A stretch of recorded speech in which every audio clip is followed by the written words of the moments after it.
Shalom, brothers and sisters. Shalom. How's everybody feeling? Tawab. Tawab, Tawab. Thank you for joining us. We are here live in Houston, Texas. 8524 South Braeswood, Houston, Texas, 7071. Our class days are Monday, Wednesday, and Friday. Monday and Wednesday from about 7 to 10 p.m. Fridays from 6 to 9 p.m. And Sabbath morning classes are held Saturdays from 10 to 2 p.m. All right, if you're in the Houston metropolitan area, please feel free to drop on by. We got a seat for you. All right. If you're out in San Antonio, we have a school out there that's been established for well over 20 years. All right, in San Antonio, the school address for out there is 4219 Centergate Street, San Antonio, Texas, 78217. All right, and if you are by way of Albuquerque, New Mexico, feel free, drop on by. The address out there is 501 Copper Avenue Northwest, Albuquerque, New Mexico, 87102. All right, the more the merry. You know, we want to hurry up and get this word spread to the four corners of the earth and raise up prophets and teachers in the name of the Most High to wake up Israel, so we can wait for His return, for Christ's return. Khan. All right. A couple of announcements that we got going on this week. The classes in Austin, Texas, are to be announced. All right. If you if you're in the Austin area and you're looking for classes, we'll go ahead and shoot you some information on how to obtain classes. All right. Kids class is every Sunday from about 12 to 1 p.m. You may, however, watch our pre-recorded kids classes on our ISBHPK Kids channel on YouTube. All right. You can watch our classes live on YouTube under ISBHPK. All right. And then we have ISBHPK Cable Show, and that's every Saturday from 8:30 on Comcast local channel 17, or you can stream it live at hmstv.org. Yeah, on the cable show. It's not every Saturday, but we do have links on our live channel that you can see classes that we have posted for the cable show. So, yeah, so whenever the season comes back, we're going to have a new date for the cable show. So we'll get that to you as soon as possible whenever we start that. So, all right. And we are on Blog Talk as well. Blog Talk Radio at blogtalkradio.com/Mashaba. And the Blog Talk Radio class days are Monday through Friday at 9:30 a.m. Right. Yeah, so the brother Mashaba, man, that's Monday through Friday. Right. And for those that need that meat, that need milk as well, that's a perfect show to actually just log into and listen on your way going home, because it's necessary. It's necessary to eat off some wisdom, knowledge, and understanding, rather than the wrath and the garbageness that we have in our society. So that Blog Talk, again, that's Monday through Friday, and it starts at 9:30. So it goes from about 9:30 to 11:30. And as well, if you look at it, it's going to be Blog Talk Radio /Mashaba. They have another archive where they have plenty of classes. When I say they have over 40, 50 classes. I think it's over 300. 300 classes stranded back from 2012. It's definitely necessary for you to get on, look at it, listen, and get that good food. So I definitely concur with that. That's like you had quoted it. It's Isaiah 33:6. Knowledge and wisdom shall be the stability of that time. It's really important that that's how you start your day off. You know what I mean? As Esau will tell you, the most important meal of the day is breakfast, right? Right. Well, let's take it to the spiritual level. The most important spiritual meal of the day is this word. And that's what's going to make you survive throughout the 9 to 5 when you get to work, right? Con? Also, if you've seen us in our Israel wear, you see the headbands, the fringed out shirts, the nice little logos, the designs that brothers be wearing If you would like to order some, you can do so at Israelware on Facebook. All right, and you can place your order there. Sisters do a really, really suave job at making headbands, armbands, shirts, fringed out pants. Sisters have really grown throughout the years and put a lot of spirit and love into what they do. And I just, me personally, I can't leave home without some type of garment wear. You know what I mean? Okay. So also, if you have any questions, whether it be tonight, over tonight's topic or any questions regarding yourself or regarding any type of matter that you might have or you might encounter throughout your life, you can text during class Priest Kazakia at 281-707-2737. All right, and that's a text only during class hours. After that, you can blow up his phone all you want. All right, and then you can also hit up Priest Quatazap. All right, Priest Quatazap, his telephone number is 303-557-8979. Again, text only during classes, and afterwards, after class, blow it up. All right. But just for those listeners as well, just clear it up, we are answering questions today as well. So right. You can definitely, when we're live here in class, ask questions. And if we're offline on other days, you can actually text those questions to the priest as well. So. Also, if you don't feel comfortable texting your questions, you can always leave an email. All right, you can email your questions or your concerns at isbhbk@isbhbk.org. All right. And as far as donations, any monetary donations that you want to give, you can do so at the Wells Fargo account. The number is 101-580-6167, or you can Google Wallet at isbhbk@gmail.com. All monetary donations are helpful. You know what I mean? It helps pay. It pays the lights for the school, the desks, the chairs, the books, the pens and papers. It pays for the rent. You know what I mean? So the scriptures do talk about money being a defense. So that's always good. But as far as other donations, if you want to get clothes, shoes, cars, laptops, books, pens, papers, we've gotten plenty from brothers who've watched it, who've been watching and who's been viewing. We want to say tawada to them because that's been a big help, especially when you get the people that come off the street and they don't have anything. You know what I mean? So it's good for them to sit in class and you can give them a notebook, a pen, a Bible, and an apocrypha so they can stay with us in the lessons, right?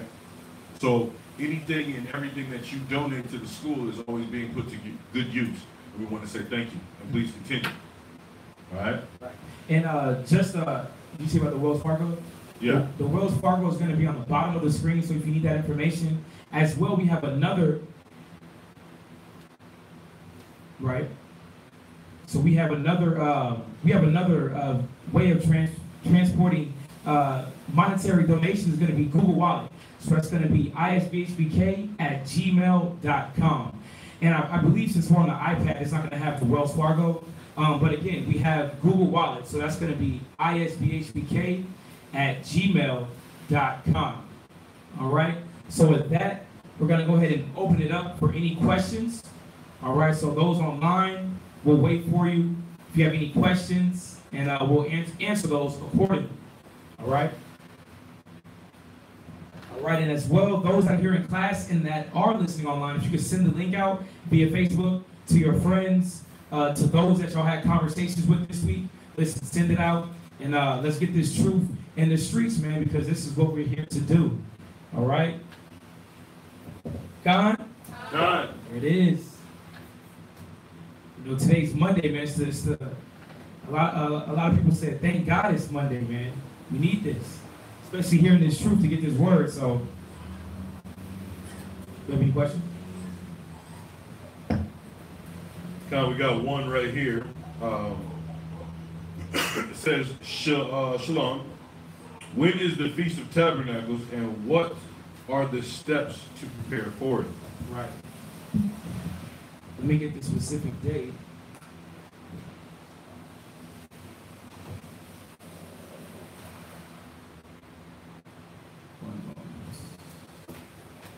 Leviticus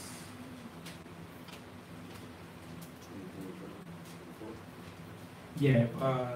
Repeat that question again. Shalom. When is the Feast of Tabernacles, and what are the steps to prepare for it? So the question is the Feast of Tabernacles. What we're going to do, go to the Zondervan Bible Patrol Dictionary.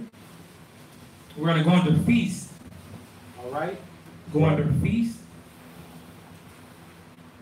It's on page 280. All right, we're going to wait for those that have the smaller Zondervans, just in case they may have that as well. So once again, on the smaller Zondervans, go to Feast and let them know what page you're on. I am on page 280. And the big one. That's this size right here. That's this one right here.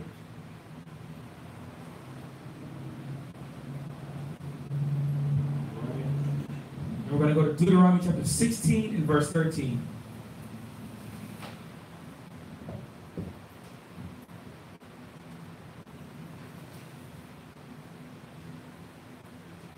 All right. I need somebody else. Neiman, give me Leviticus 23 and verse 24. And we're going to first 23 and verse 34. All right. Go ahead and read that Zondervan definition, please. The Zondervan, on page 280, it says the Feast of Tabernacles. A little bit louder. The Feast of Tabernacles, or booths, or in gathering. All right. This was the last of the sacred festivals under the Old Covenant. In pre-exile times, it began 5 days after the Day of Atonement. Leviticus chapter 23 and verse 34. Deuteronomy chapter 16 and verse 13. And lasted 7 days. Yeah, read that again from the top. It was the last of the sacred festivals under the Old Covenant. Right. In pre-exile times. It began 5 days after the Day of Atonement. 5 days after the Day of Atonement, all right. Read Leviticus chapter 23, verse 34. Is that it? And Deuteronomy chapter 16 and verse 13. Yeah, give me Deuteronomy chapter 16 and verse 13. And Deuteronomy. Right. So hold that. Just to let you know, for this year, we have a calendar for the feast, all right? So the feast is actually going to be it's going to be September, Feast of Tabernacles, September the 22nd, all right, 2018. So we got to wait until, Feast of Tabernacles. So that, once again, that's going to be September 22nd, 2018. All right, and right. So the feast that we actually just had yesterday was going to be Feast of Pentecost. All right, so we definitely try to hold the feast together in unity and a holy convocation where we come together, eat and gather, have a joyous time, especially in this wicked society that we live in. So we definitely encourage those around us and in the area to come out and to actually gather together and enjoy the feast. So we just had a feast again. That was Feast of Pentecost, and that was on May the 20th. All right, so I don't know if the sister, if you're in Houston, we're definitely here in Houston holding these feast days to the best of our ability. All right, I want you to read that Deuteronomy, please. Deuteronomy chapter 16 and verse 16. 3 times in a year shall all thy males appear before the Lord thy God. Verse 13. Verse 13. Verse 13. Thou shalt observe the Feast of Tabernacles 7 days. After that thou hast gathered in thy corn and thy wine. Read that again. Thou shalt observe the Feast of Tabernacles 7 days.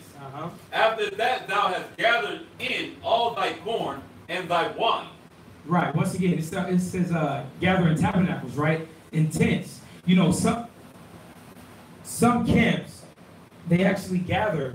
They have the opportunity to go into tents and to be able to celebrate the holy day like that. Some get together and do holy convocations. Is it wrong to gather like that? No, not at all. But some are a little more accessible and able to do that. Read that again. Deuteronomy chapter 16, verse 13. Thou shalt observe the Feast of Tabernacles 7 days. After that thou hast gathered in thy corn and thy wine.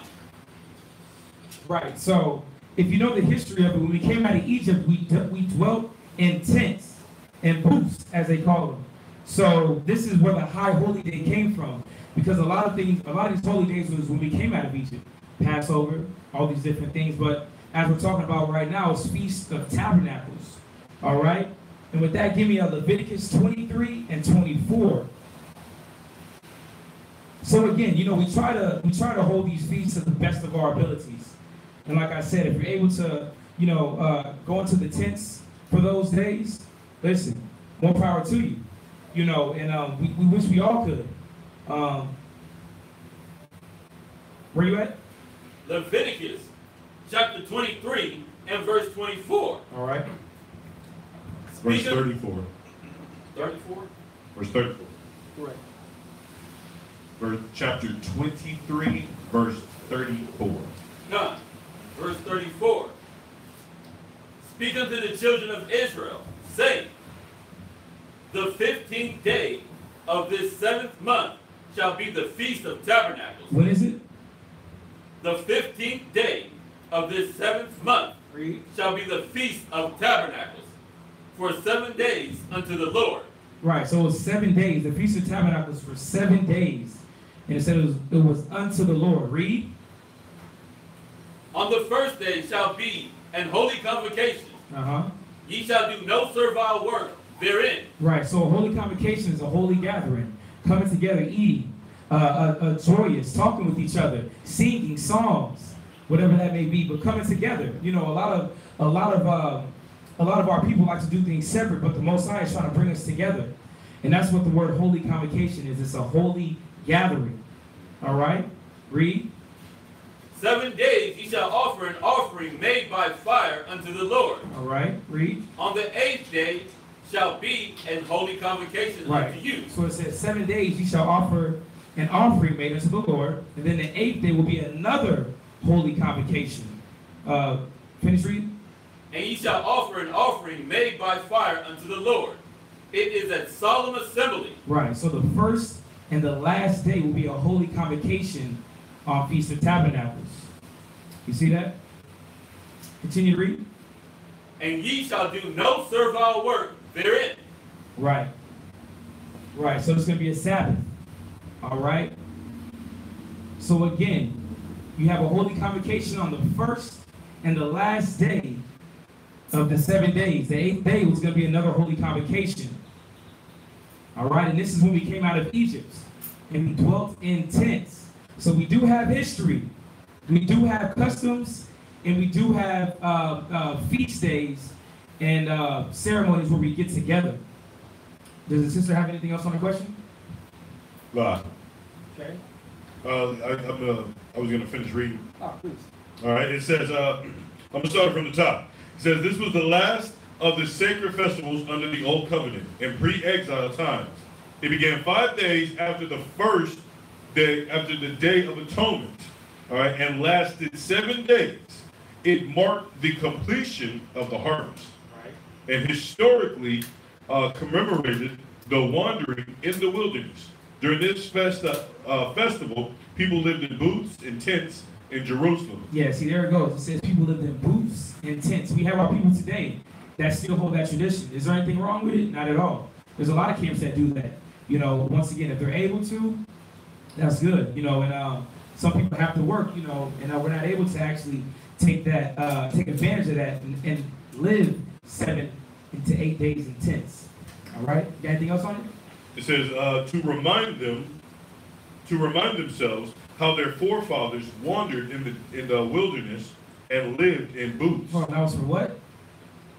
They to remind themselves how their forefathers wandered in the wilderness and lived in booths. Right, and during these feasts, you know, it definitely is good to get together and be joyous, but as well as to commemorate and to remember our forefathers and all the atrocities that they went through, all the trials that they went through, and you know, paying homage to them with that.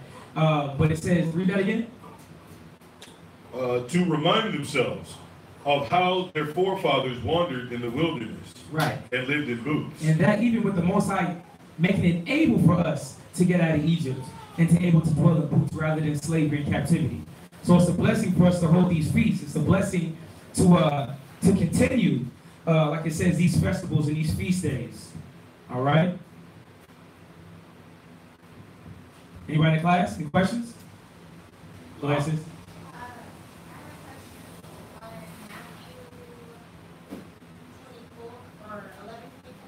You said Matthew chapter 11 and verse 24. Matthew chapter 11 and verse 24. Oh, this is another question. Oh, okay. So there's no more on that one? Wow. Okay, we'll drop that. Go ahead and read that. Matthew chapter 11, verse 24. Read up to verse 22. Verse 22. But I say unto you, it shall be more tolerable for Tyre and Sidon in the day of judgment than for you. Just to get a little bit more context, let's go up to verse 20. What's up? 12 and 24. Oh, it's 12 and 24. Okay. Yeah, this one you can, this is Matthew chapter 12, verse 24.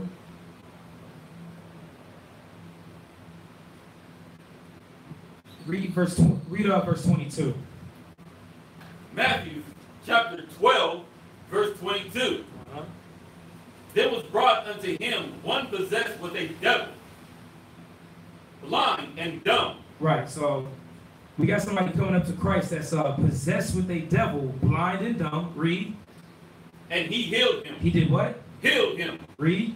Insomuch that the blind and dumb both spake and saw. Yeah, so Yahweh Christ, he healed this possessed man that was blind and dumb, all right, to where he was able to actually see and have some type of sense about him.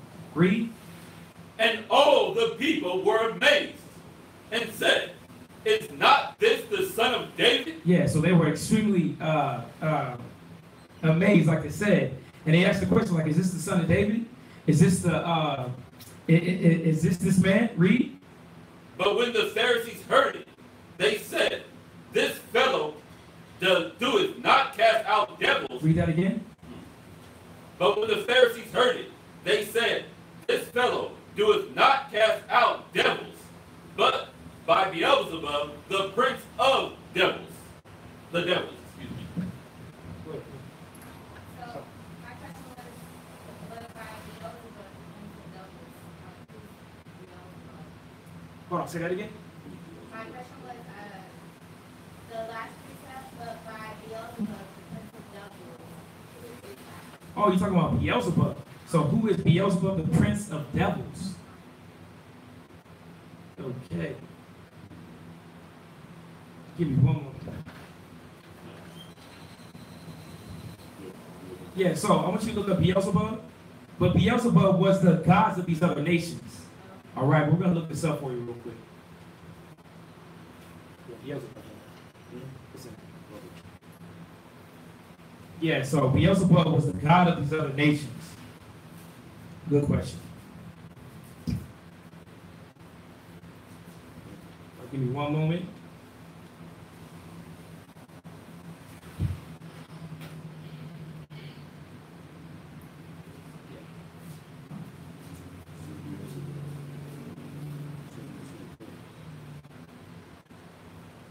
Yeah. You see?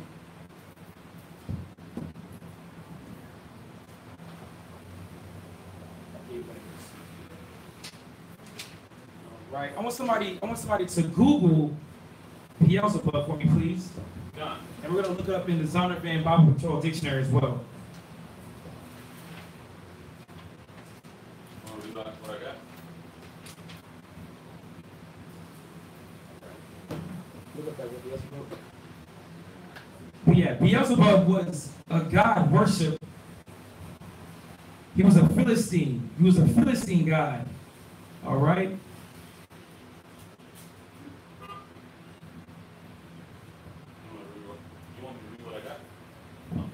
Yeah, go ahead.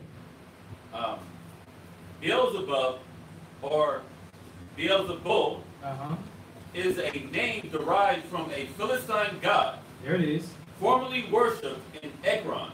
Okay. And later adopted by some Aramaic religions as a given name to a major demon. Right. So this is once again, this is a Philistine god that they worship.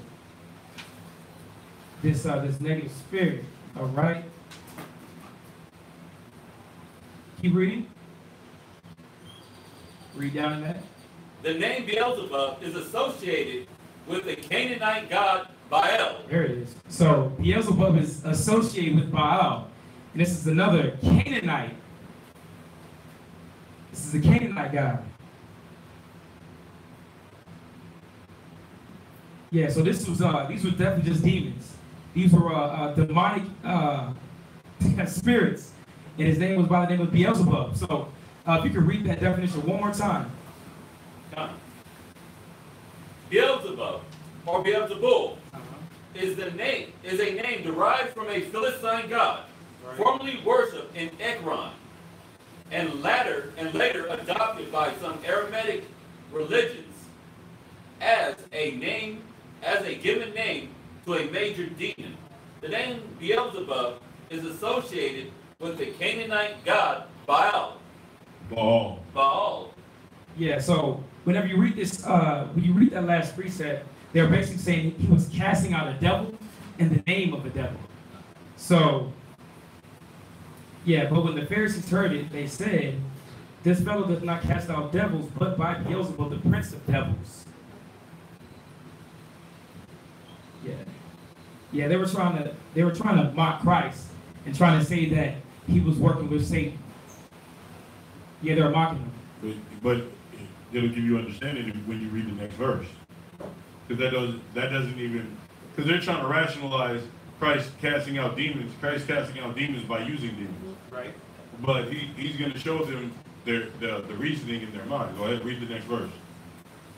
Matthew chapter 12, verse 25. And Yahushua knew their thoughts and said unto them. See, he knew what was in their mind. Like, okay, I already know what you're thinking. I'm 10 steps ahead of you. Check this out. Go ahead.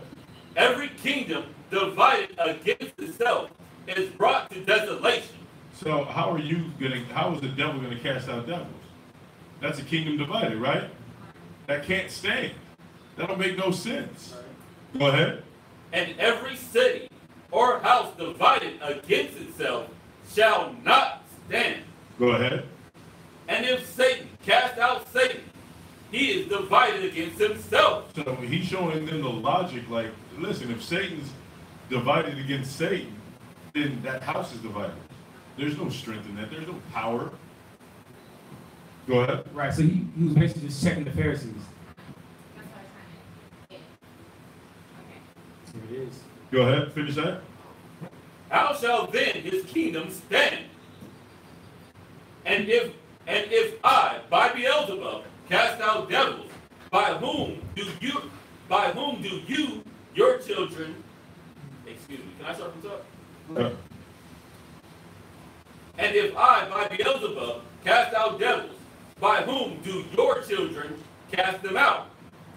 Therefore, they shall be your judges. That's it on that. Right, so you got that? All right, anything else online?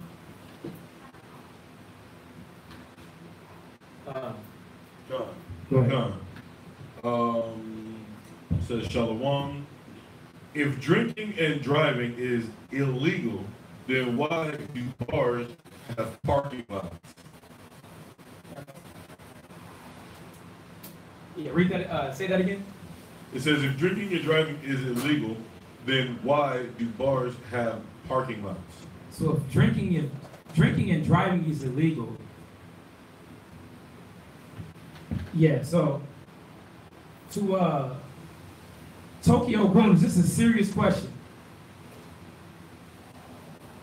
because yeah, we're definitely I don't know if this is just an average question, but we're dealing more towards the Bible on this on this broadcast. Yeah, so.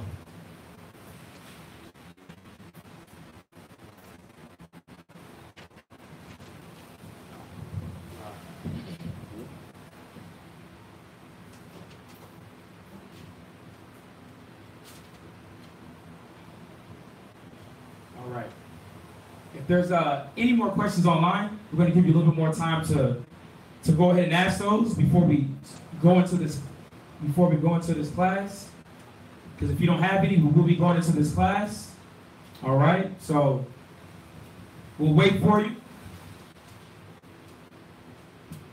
Any more class? I'm asking this for sister. It was based on the feast. Uh-huh. I guess what's more like a real definition of feast that you never Well, you got to speak a little bit louder here. Can we get a more another definition for feast and our feast for the Most High? It's for sister. Right. So repeat what the sister said. So you're asking the definition of feast, and are the feasts towards the Most High? That's your question, okay. So we're going to go back into the Zondervan Bible Dictionary, and under the definition of feasts, all right, it says feast or sacred festivals held in an important place in the Jewish religion. Right. They were religious services accompanied by the demonstration of joy and gladness. In Leviticus 23, where they are described most fully, they are called holy convocations. Holy convocations. So right there, just in the definition of what the feast was and the reasoning for the feast, this was for our people to be gathered together during these times appointed by the Most High. Because we one, there's strength in numbers. Two, there's no better type of joy than to be with your brother and your sister. Right? These were days that the Most High actually set apart for us because he understood where we came from. So we needed time to celebrate. Everybody gets time to celebrate, right? Everybody sows, and then they have the time, that season for reaping, right? The Most High gave us these set times to reap the benefits of us being together. Right. Yeah. So when you read these scriptures, and for the question, it was, are the feast days for the Most High? Right. That was the question. Are the feast days for the Most High? You know, the definitely. And whenever you, to go a little bit more deeper, what does she mean specifically? Are they for the Most High? Like in celebrating, or what specific? In celebrating. So are the feast days celebrating for the Most High? Most High gave it to us, so they're definitely for His children. When you read Leviticus 23, right, like we did for the Feast of Tabernacles, it said, read that Leviticus 23 and 24. Actually, verse 23. You can start at verse 23, because we have to understand who gave us these feasts. You know, so 23 and 23. 23 and verse 23, yes. Leviticus chapter 23 and verse 23. Uh-huh. And the Lord spake unto Moses. Yes, saying, he says the Lord spake unto Moses. So Moses is the one who gave us the law, but he gave it from the Most High. All right? And the Most High is the one who instituted these feast days. Continue to read. Speak unto the children of Israel. Right. Speaking to the children of Israel. Read. Saying, in the 7th month, in the 1st day of the month, shall ye have a Sabbath, a memorial of blowing of trumpets, and holy convocation. Yeah, so the Most High is instilling this. He's the one who's making these feast days, these Sabbaths for us to rest, to come together. Like the scripture says, Zephaniah 2 and 1, gather yourselves together, O nation not desired. Because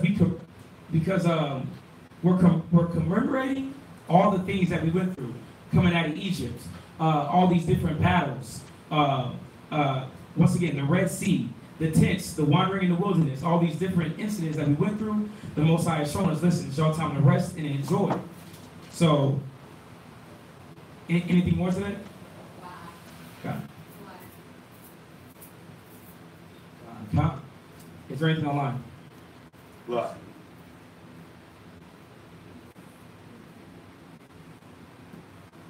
All right. So there's nothing else online? Anything else in class? All right. Right now, I know I gotta wake up. Listen, I think I used to be crunk in church. Come on now. Well, we're gonna go ahead and go into this class, all right?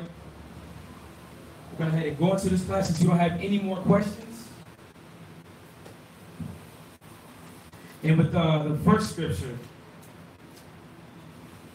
I want somebody to give me. Say it again? Yeah, please. Yeah, please. All right. In this class, we're going over Joseph, all right? One of our patriarchs. Because, you know, we have to truly understand the things that these individuals in the Bible went through. These are real individuals. You know, this was a society that was thriving. The Hebrews, the Israelites, these aren't fictitious people. You know, so when we go through these stories, we have to kind of relate ourselves in the situations that they go through. Give me Romans chapter 15 and verse 4. You know what I like so much about just going over, reading about Joseph? Because we, like you said, we have to understand that these aren't fictitious stories made up. These aren't some type of fables, right? But what I like so much, when you actually just take the time to research and break down all of the stories of Joseph, that's all obtainable. All the things that he did to win the favor, to how his later end, you know what I mean? How he became that great leader and everything. It's all obtainable when you stay steadfast in the eyes of the Most High. Right. When you're instant, in season and out of season. When you just maintain your order, keep your integrity about you, and know your role. Then you can continue and live and be glorious in the Most High's eyes. Read that. This is Romans chapter 15 and verse 4. Romans chapter 15 and verse 4. For whatsoever things were written aforetime were written for our learning, that we, through patience and comfort of the scriptures, might have hope. Right, so it says what was written aforetime is for our learning. So these scriptures, we're supposed to get something out of it. We're supposed to actually take something from it, tangible. The situations that they went through, how they spoke, how they dealt with situations. You know, this is really what we've been looking for. We've been looking for this knowledge, and it's right here. Continue to read. Now, the Most High of patience, and read that last precept. The last precept. That we, through patience and comfort of the scriptures, might have hope. Yeah, see, these scriptures is our comfort. Knowing that we aren't the only ones going through what we've been through. Because a lot of times in our situations, we get like that. Oh, ain't nobody else going through this. Well, check the Bible and see if somebody else, because somebody has been through something similar. It may not be the exact circumstance, but it might be something similar to yours, the way that you feel. Everybody's coming down on me. I'm being judged this way. Well, in the scriptures, there was individuals that were dealt the same way. That's why it says that through the patience and comfort of the scriptures, we might have hope. These scriptures is our only comfort and hope, knowing that we're going to get through it. With that, give me Psalms 102 and 18. Psalms chapter 102 and verse 18. Because we need these stories. We need this knowledge. We need this wisdom of how to direct our households, how to direct ourselves whenever we can't even, how to deal with our emotions. The Bible tells us that, but these stories, these instances, our patriarchs shows us as well. Read that. Psalm chapter 102, verse 18. This shall be written for the generation to come. What does it say? This shall be written for the generation to come. Yeah, this is written for the generation to come. This is for us. These scriptures, the Most High laid this down through the prophets for us. Read. And the people which shall be created shall praise the Lord. Right. So these scriptures are specifically for us. This is our patience. All right? And we're going to do a brief introduction of who Joseph is. All right, you can start with that. All right, so let's start at Genesis. Let's start at Genesis chapter 30 and verse 22. Because the topic tonight is over Joseph. All right. So before we get into this great meat and potatoes of the story of Joseph, let's find out a little bit about Joseph. All right. Gone. Gone. Gone. All right, go ahead. Let me know when you got it. 30 and verse 22. Gone. Genesis chapter 30 and verse 22. And the Most High remembered Rachel, and the Most High hearkened unto her, and opened her womb, and she conceived, and she bare a son, and said, the Most High had taken away my reproach. And she called his name Joseph. So at this time, you had Rachel was barren. All right, so she had Leah. She had already bare her husband multiple sons. All right, and so Rachel was the only one. She was barren at this time. All right, so that's what we read in verse 22 or 23. Right, but the Most High has taken away her reproach. Verse 24. Go ahead. And said, the Lord shall add to me another son. And it came to pass. Read verse 24 from the top. From the top. And she called his name Joseph. So she called his name Joseph, right? Khan? Khan. So that name Joseph means the Lord shall add to, or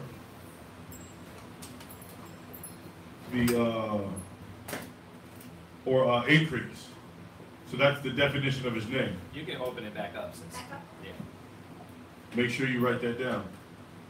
Khan? Khan. That's it on that.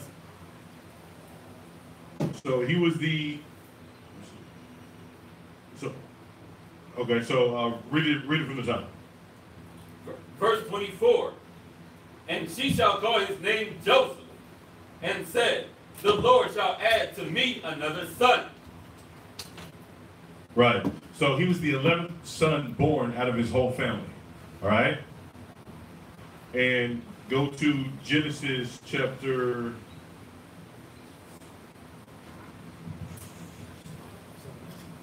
41 and verse 45.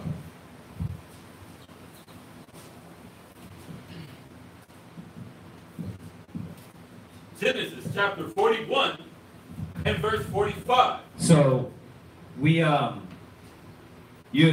you look at the 12 tribes, you find out the 12 tribes in these tribes, Judah, Benjamin, Levi, Simeon, Zebulun, Ephraim, Manasseh, Gad, Reuben, Naphtali, Asher, Issachar.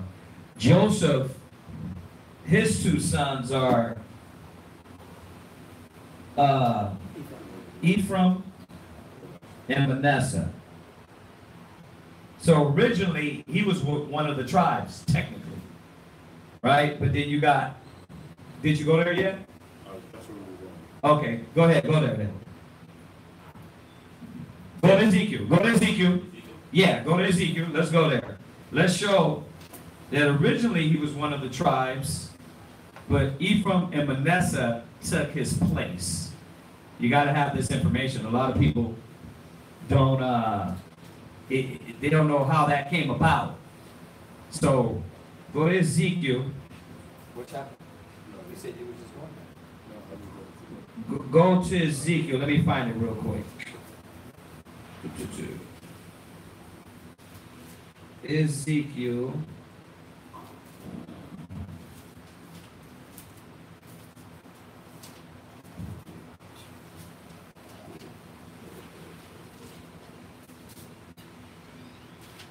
So, what is Joseph? How do you say Joseph in Hebrew?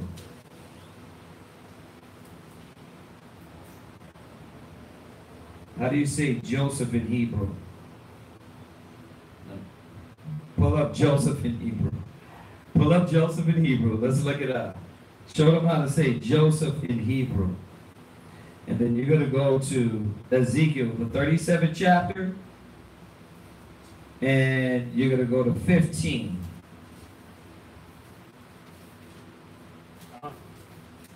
So this is where Joseph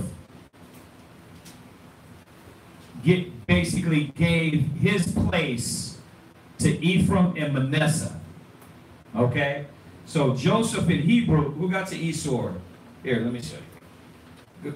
Go to your eSword, and you got in here Hebrew. And this is good to know. You go to the Hebrew right here,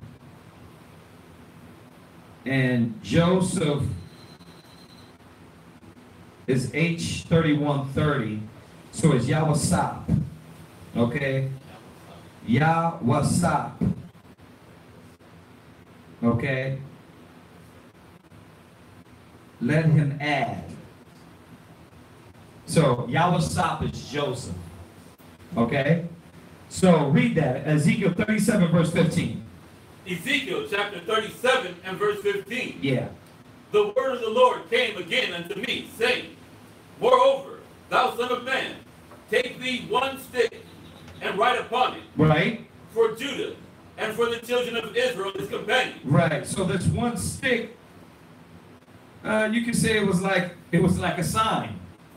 You know, you want Judah out there. Who else? And the children of Israel his companions. Right. So you would put Judah. We were talking about this the other day, that Judah was the head tribe and his companions. Go ahead. Then take another stick and write upon it, for Joseph. Right. Because Joseph wasn't going to be left out. You know, when you read in Revelation 7, it don't say Joseph. But the Most High wasn't just going to leave him out. Right? He was going to be added to the blessing. And how was he added to the blessing? We're going to read down and see. It was through Manasseh and Ephraim. Go ahead. The stick of Ephraim. Uh-huh. And for all the house of Israel his companions. Right. And join them one to another. You see that? So Ephraim was going to be added to it and join them one to another. So technically, Ephraim wasn't of Jacob. Ephraim wasn't of Jacob. Ephraim came through Joseph. Okay, go ahead. Into one stick. Go ahead. And they shall become one in thy hand. Go ahead. And when the children of Israel shall speak unto thee, saying, Wilt thou not show us what thou meanest by these? Go ahead. Say unto them, Thus saith the Lord God, Behold, behold, I will take the stick of Joseph, which is in the hand of Ephraim, right, and the tribes of Israel, his fellows, right, and will put them with him, even with the stick of Judah. Right. You see that? So we're going to go ahead and add Ephraim to that stick. All right? And, you know, remember, the Bible's using stick. Modern day, it would be like a sign. Right? We're going to add these sticks together, right, and make it one stick. Right? A lot of people don't, they're like, well, where you get that sign from?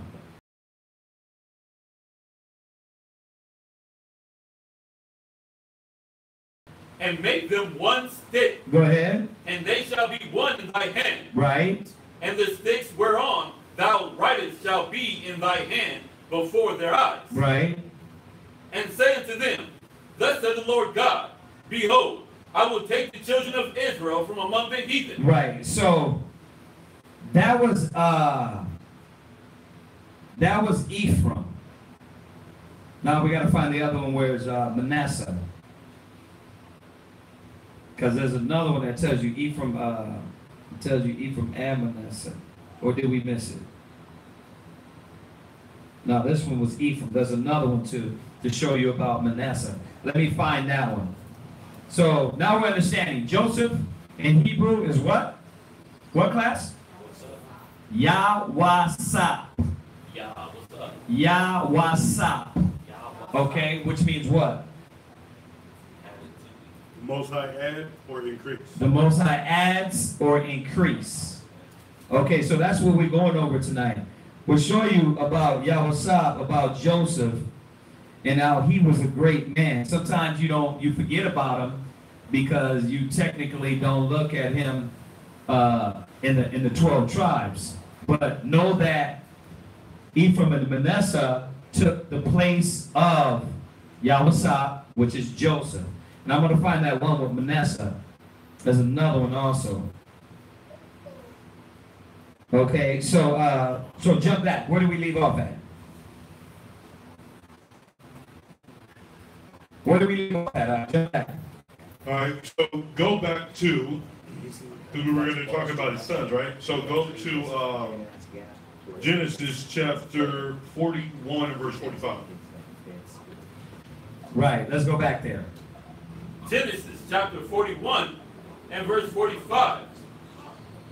And Pharaoh called Joseph's name Zephnaah.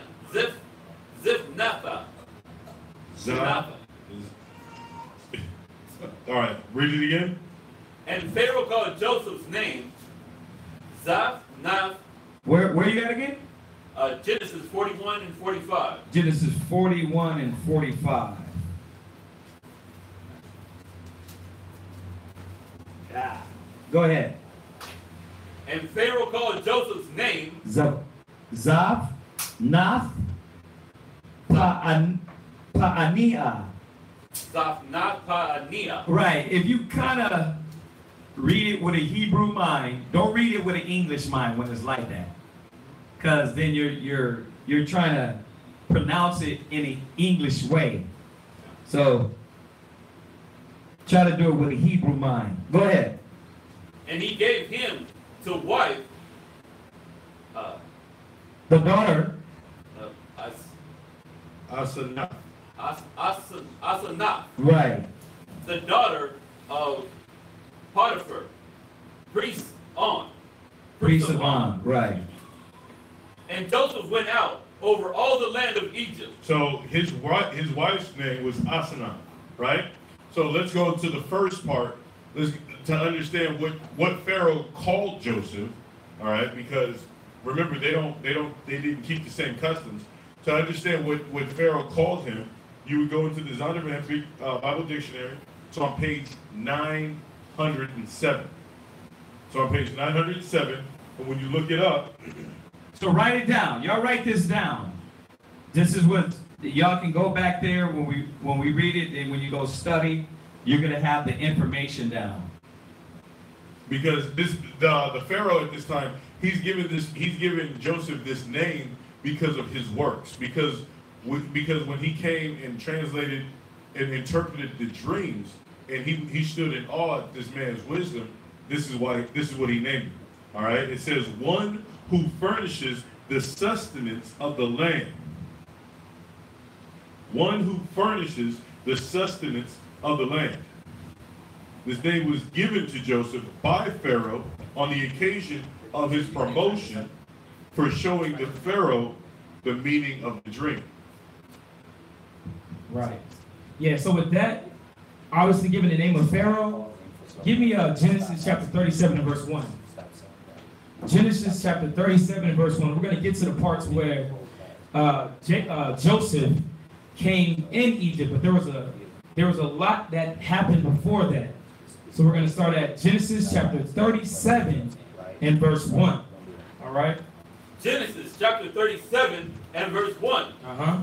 And Jacob dwelt in the land wherein his father was a stranger. Right. In the land of Canaan. Okay. These are the generations of Jacob.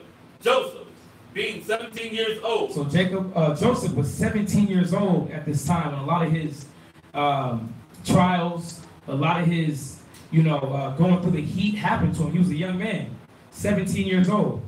Read. Was feathered. Uh-huh. And the lad was with the sons of Bala. Right. and with the sons of Zilpah, his father's wife. And Joseph brought unto his fathers their evil report. Right, read. Now Israel loved Joseph more than all his children. Right, so it says that Israel loved Joseph more than all his children. All right, read. Because he was the son of his old age. Right. So Joseph loved, Israel loved Joseph out of all his children. Read. And he made him a coat of many colors. Right, so it said he made him a coat of many colors. And I like to bring this out because, you know, as Israel, we wore all types of colors. It just wasn't black, just wasn't red. We had many colors. And what I'm going to do, I'm going to go to this book. It says The Bible as History. All right, this is by Wiener Keller. The Bible as History. This is going to be page 231. Just to show that we wore many colors. All right. This is going to be chapter 22, Israel's colorful daily life. This is page 231. It says the Israelites loved bright colors. They colored their dress, the walls of their houses. And it says, and the faces of their women. Even in the days of the patriarchs, their delight in color was apparent. Just to show that, you know, now how they twisted it, how, you know, obviously the rainbow, pink, purple, yellow, red, that's what? It's known as being the gay flag, right? That, what is it, LGBT? That's their color now, but no. Israel, we always had that color. The wicked just turned that into just wickedness, man. So when it says that Joseph had a coat of many colors, our people wore many colors. Keep reading. Verse 4. When his brethren saw that their father loved him more than all of his brethren, they hated him. They did what? They hated him. Yeah, see? It says that when his brothers saw, because why? He gave him that coat. He gave him this coat of many colors to show that, listen, I love this son more than everybody else. It says that they hated him. Read. And could not speak peaceably unto him. Yeah, listen, they were so mad at this man that they couldn't even speak to him. Have you ever been so mad at an individual that you can't even come up with words? That you're fumbling at the mouth? But think about it, this is their brother. This isn't just a stranger. This isn't just an enemy. This is their brother that they're hating. And what I'm going to do, I'm going to go into this Zondervan just to get a little bit more detail regarding Joseph. Just on the beginning about his brothers, just to add in some, once again, the Zondervan is not a replacement for the Bible. It's just Josephus was a historian, and he adds a lot of details that I think that goes well. So we're going to start with, this is Josephus, book number 2. All right. This is the Antiquities of the Jews. So where did we just jump from? We went from where did we go in Genesis? Genesis 37. Right, and what were we showing them in Genesis? We're showing them that how Joseph was likened more to his father than his brothers. Right. And it was shown by the coat that Jacob gave him, or Israel gave him, was a coat of many colors. And we're just showing just the spirit of Joseph and why his father actually inclined him more than his brothers. To get a little bit more in detail to understand the story, because it sounds plain and cut that, listen, his father loved him more than his brothers hated him. Well, let's really understand why. Right. All right, so with that, we're going to go into this Josephus. Once again, y'all can actually get the Josephus. It's on your eSword. You can do any type of PDF to look that up. All right, once again, Josephus is just a historian. So this is going to be book number 2, chapter 2. This is, we're going to start. Yeah, go ahead. You can start at 9, verse 9. Just read it. 9. When Jacob had his son Joseph born to him by Rachel, his father loved him above the rest of his sons. Yeah, see, it's already saying that his father loved him above the rest, just like the scriptures say. Read. Both because of the beauty of his body and the virtues of his mind. Yeah, so it says the beauty of his body. This man wasn't just a scrawny individual. Israelites in general weren't scrawny. We were men of the field. So we dealt with calves. cattle, Right. toiling at the ground. What it means, men of the field. Not like Esau, but Right. we were shepherds. We were shepherds, man, dealing with all these different animals. You gotta watch it, because men of the field Esau was a hunter. Right. You know, they would go out there and hunt, but we were more, you know, dealing with cattle, you know, wrangling cattle. Tending to them. Yeah. They call them today cowboys. Go ahead. Read. Because of the beauty of his body Right. The beauty of his body. Read. and the virtues of his mind. And it says the virtues of his mind. This man he had wisdom on him. He was high in intellect. Read. For he excelled the rest in prudence. Yeah, so he excelled his other brothers in prudence, man. And this is one of the reasons why Joseph was likened more to than his brothers. And let's get the definition of prudence. All right, the definition, because it said he excelled the rest in prudence. So we're going to see where this malice and this hatred came from. All right. Prudence. It says prudence is Anybody have a definition? It's all right. Write this down. Prudence. It says wisdom applied to practice. Prudence. Wisdom applied to practice. So Joseph had wisdom, more wisdom than his brothers did. Everybody get that? Yeah, what we're going to see is that the Most High chose Joseph over the other tribes because the Most High was going to work with Joseph to save their butt. Right. And because he gave them the wisdom, what happened was they didn't like that. They didn't like that Joseph was, you know, given the wisdom and was going to deliver them through Joseph. So this is, you know, I'm jumping ahead a little bit, but go to Genesis 37. Go to Genesis 37:1. Let's get a little background on this story. We're there? Okay. Genesis 37:1. Go ahead and read that. Read it Genesis again. chapter 37 and verse 1. Uh-huh. And Jacob dwelled in the land wherein his father was a stranger. Right. In the Because land, remember, where did the Israelites come from? We came from Mesopotamia. Okay? So at this time, we're in the land of what? in the land of Canaan. Go ahead. These are the generations of Jacob. Mm-hmm. Joseph, being 17 years old, was feeding the flock with his brethren, and the lad was with the sons of Bala, and with the sons of Ziph, Right. his father's wife. And Joseph brought unto his father their evil report. Now Israel loved Joseph more than all his children. Right. So now we're understanding why. Because it said he was greater in prudence. Right. It says beauty of his body and virtues of his mind, and he excelled the rest in prudence. Mm. Go ahead, read on. Because he was the son of his old age. Right, go ahead. And he made him a coat of many colors. Right. And when his brethren saw that their father loved him more than all his brethren, Right. they hated him. They what? They hated him. So now we're dealing with a story of envy. So what you're going to understand is this story is it's historical, but it also shows you about envy and how envy can destroy, how envy can turn you against your brother or your sister, and also is a story of patience and long suffering when the Most High brings you to a lower state.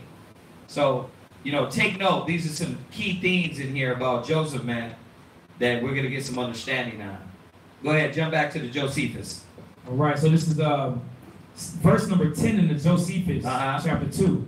This affection of his father excited the envy and the hatred of his brethren, as did also his dreams which he saw, and related to his father and to them. Right, so we're jumping ahead.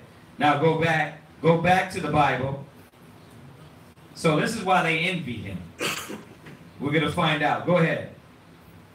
Genesis chapter 37, verse 5. Right. Mm-hmm. And Joseph dreamed a dream, and he told it to his brethren. Right. And they hated him yet the more. Right, because the Most High was dealing with him with wisdom. And we're going to find out why, because this dream was foretelling something. Go ahead. And he said unto them, Hear, I pray you, this dream which I dreamed. Uh-huh. For, behold, we were binding sheaves. We were binding sheaves in the field. Right. And lo, myself, sheaves arose. Uh-huh. And also stood upright. And behold, your sheaves stood around about it. Around about. Right. And made obedience to my sheep. And made obeisance to my sheep. So his sheep stood up, and all the other sheep bowed to him. So this is the first dream. Right now you see where this envy is being built up, because he was already saying right there, your sheep are going to bow down to our sheep, to my sheep. Now look at this. This was symbolic, but they were smart. Right, They knew what it was. Yeah, see, yeah, they're Israelites. Yeah. They know the spirit. Just to let you know, though, too, sheep is going to be a bundle of like wheats and stuff like that. So obviously, when they till the ground, so it's just an image. Right. Remember the symbolism. Right. Okay. There's another chapter to show you how the Bible uses that all throughout. But go ahead, read on. Verse 8. And his brethren said unto him, Shalt thou indeed reign over us? Right. Or shalt thou indeed have dominion over us? Mm-hmm. Yeah, so I like that, because they already knew. They was like, hold on, man. Our younger bro's gonna have dominion over us, man. They already know that he's the father likes him the best. Right, because technically what was supposed to happen is that, the first child was supposed to get the blessing. So they were scared.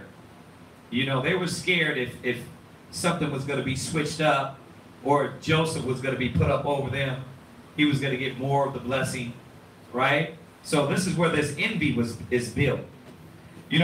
That's why as you read the historical reference, you find out, man, that the Most High was always dealing with men. Dealing with the righteous men, were trying them. Because what's happening here? First of all, we're talking about the 12 patriarchs. So we're talking about Judah, Benjamin, Levi, Simeon, Zebulun, Gad, Reuben, Naphtali, Asher, Issachar. You're talking about these 12 patriarchs, but you're also seeing how they let that spirit of envy enter. So they weren't perfect. Right. But also, this don't take nothing from them. Because a lot of people, well, they were wicked against Joseph. Nah, the Most High was finna teach Joseph a lesson. He was finna teach the brothers a lesson.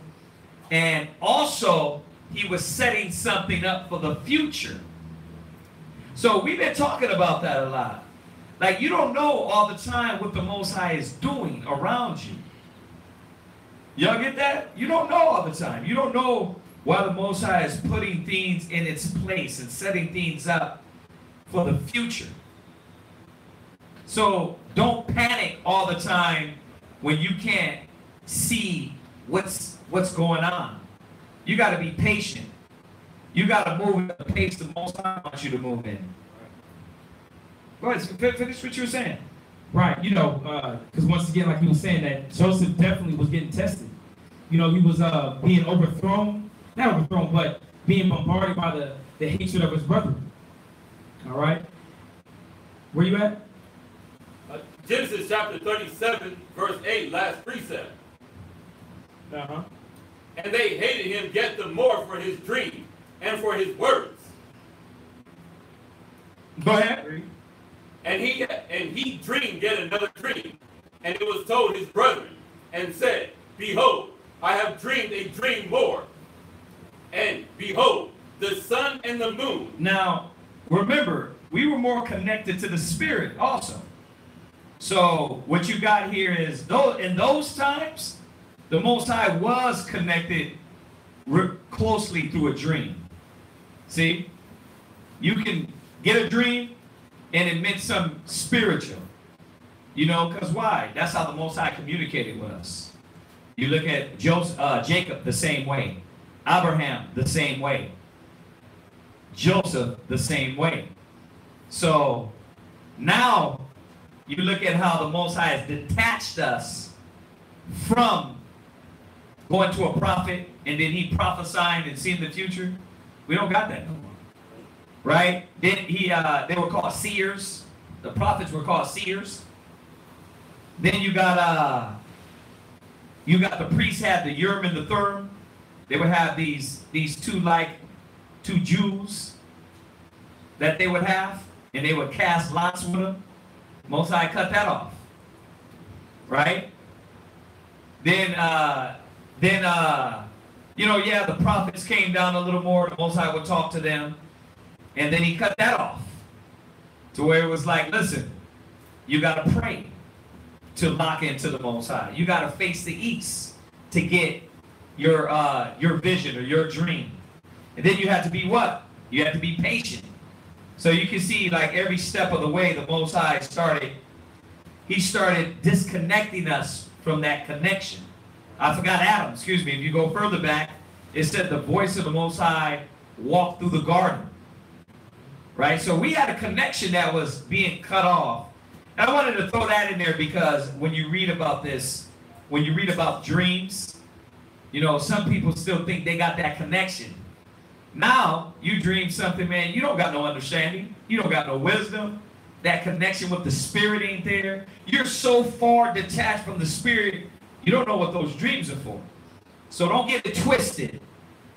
During this time, Joseph had that connection with the Most High. Now, you don't. All right? You don't want brothers to come in, sisters to come in and start, I had a dream, huh? But you've had that. You have that. Well, I have a lot of dreams. That's why the scriptures afterwards said, dreams come through a multitude of business. If you trace dreams, you're like chasing a shadow. So we got to get that understanding that during that time, we had that bond and that connection of the spirit. Now, you don't. All right, go ahead, read on. Behold, the sun and the moon and the 11 stars made obeisance to me. Right. And he told it to his father and to his mother and to his brother. And his father rebuked him and said unto him. So now you got Joseph having another dream. So now you see where this envy was built. Now, once again, symbolism. First, we're bowing to you. Well, so what's this other dream about? Right? Wait, what you trying to get at, Joseph? So read on. What does it say? What is this dream that thou hast dreamed? Uh-huh. Shall I and thy mother and thy brethren indeed come to bow down ourselves? You see how he picked it up? He picked it up quick. So also this is symbolism showing that the stars represented Israel. So now you got another dream of the mother, the father. Go ahead. To thee, to the earth. Right. And his brother envied him. Right. And so me, your mom, your dad, and all the brothers going to bow down to you. Your 11 brothers. Yeah. How ironic, it was 11 stars. Right. Sun and moon and 11 stars. Right.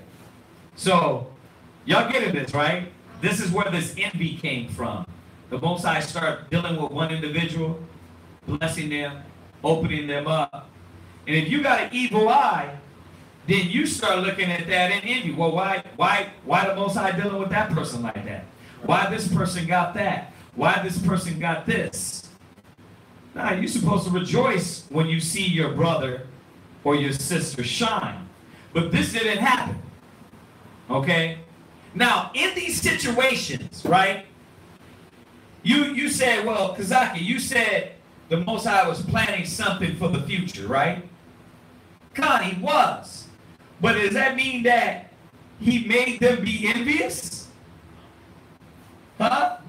Nah, he didn't make them be envious. The Most High was planning something for the future, but it didn't have to take them to be envious of their brother. But that's how it turned about. The Most High plan was still going to go. It still was going to happen. So you got to pay attention to these slight nuances in the Bible, man, because they teach you. They teach you something about life. they teach you something about you. Like, you don't gotta be the demon.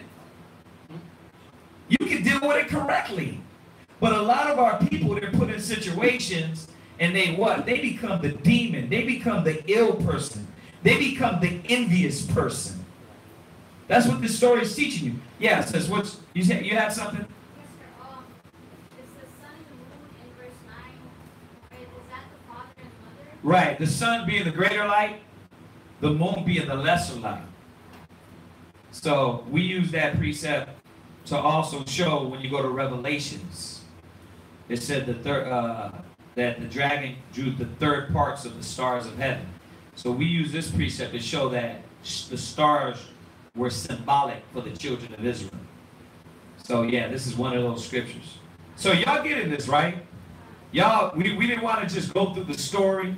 We want, remember, and that's why people get bored with these stories. Because you're not reading it with understanding. You got to think about this predicament.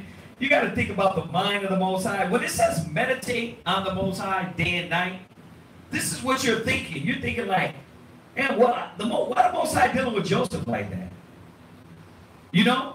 Because I don't want to give it away, but why the Most High deal with Job like that? Right?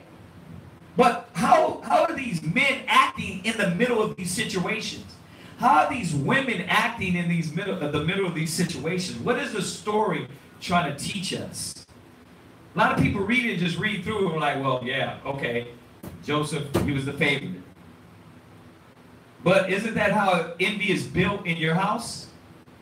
You know, or envy is built around you when somebody is lifted up, right? And they're blessed, and that demon jumps on you. Well, why is that person got it? Why I ain't got it? Right? So you gotta now pay attention to the righteous, being Joseph in this instant. He stayed his integrity, and pay attention to the envy that the simple-minded brothers had at this time. You see that? And then pay attention to what the Most High is doing with everybody. And you can see in your life how the Most High is moving. You know, that brother, somebody asked this question the other day. They were like, we were going over prayer, and he was like, well, my prayers ain't being answered. You know, we had to go and show him, well, why though? Maybe the Most High is doing something in your life. Well, why my prayers ain't being answered and this other brother's prayers is answered? What's wrong with me? Well, the Most High deals with men differently. Huh? He deals with us differently. So, one minute, you're good. You living it up. You got a house. You got a nice car. You got your dog, the white picket fence, 2.5 kids. It's fine. But this other person is over here, what? In the mire, in the dirt. Why? Because the Most High is trying to teach that person something. And guess what? He's trying to teach the other person something too. Right? So this is how, when I read these stories, I'm looking at all these things. I'm not just reading it and going through it. I'm looking at what is the Most High trying to teach these people. Go ahead, read. Read where we're at. But his father observed the same. Right, hold on. So you're going to jump back to the Josephus? We got more? If I can. Go ahead. I'm going to start verse 12. Uh-huh. It says, but as soon as they perceived the vision foretold that he should obtain power and great wealth, right, and that his power should be in opposition to them, right, they gave no interpretation of it to Joseph. Yeah. It wasn't that it was opposing them. It was that when you had dwindling in and getting in them, you had pride getting in. Right. You had envy getting in. That's what you had. It wasn't that his dreams was opposing them. Because if they would have chilled the hell out, they would have seen that the Most High was working for all of them. Right. They could all, but he uses environment to reveal you. He uses the environment to reveal what type of individual that brother and that sister is. That's how it works. You see it, man, all the time. And I can speak on this because that's what he does when you build a body all around us. You get a person that come in with a pure mind. They walk through class, walk to the, sister walk to the back, sit down, pay attention, get your notes.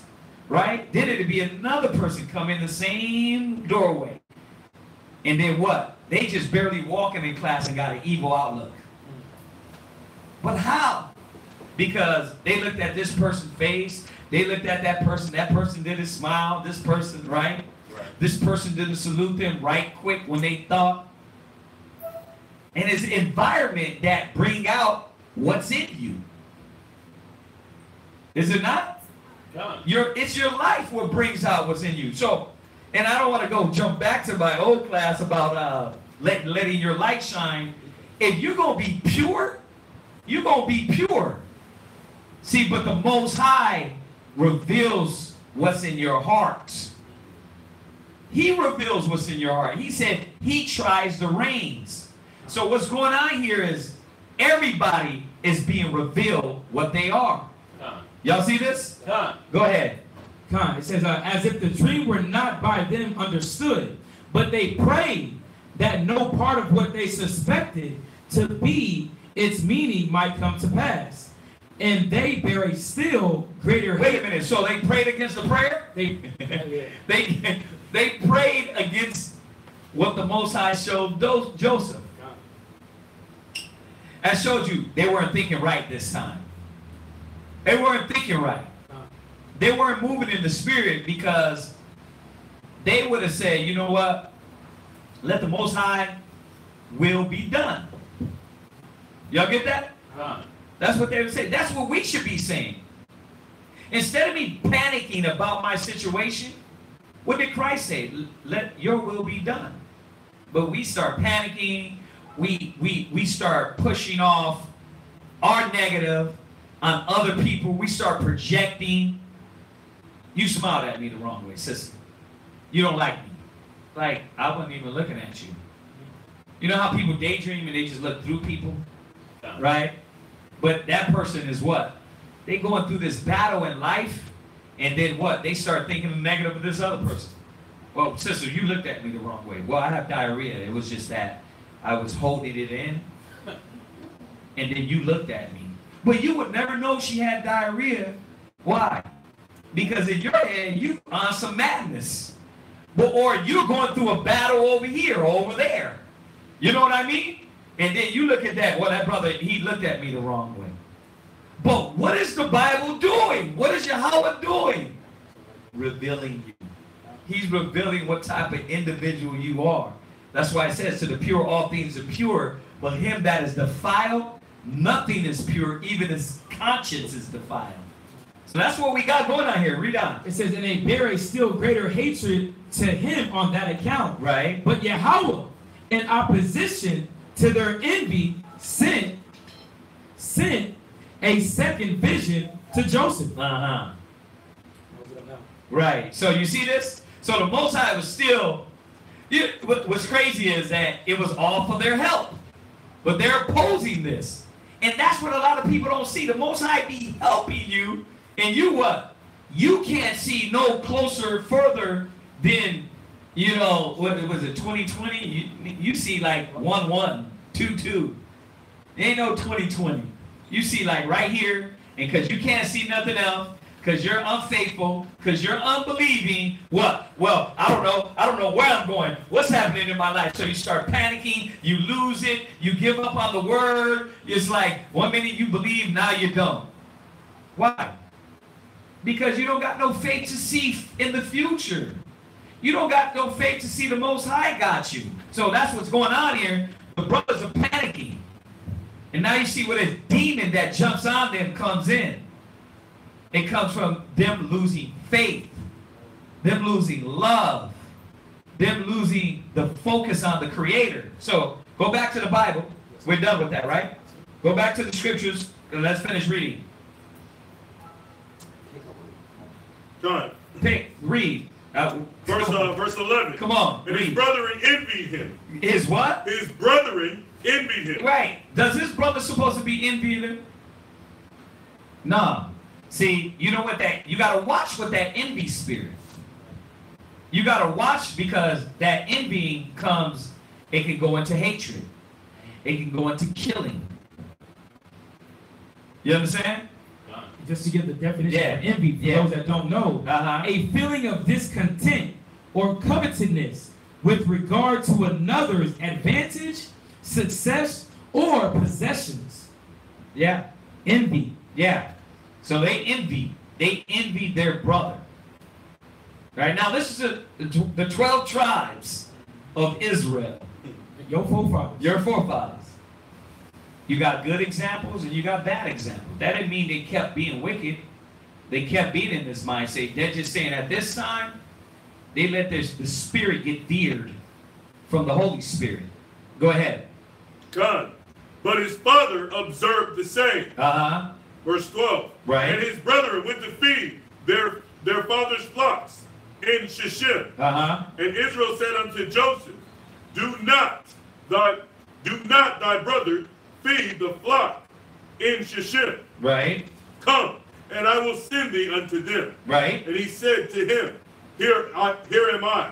And he said to him, Go, I pray thee, see whether it be well with thy brethren, and well with the flocks, and bring me word again. Right. So he sent them out to be a brother. You know, go check on your brother. Go make sure he's okay. Everything's all right. Go ahead.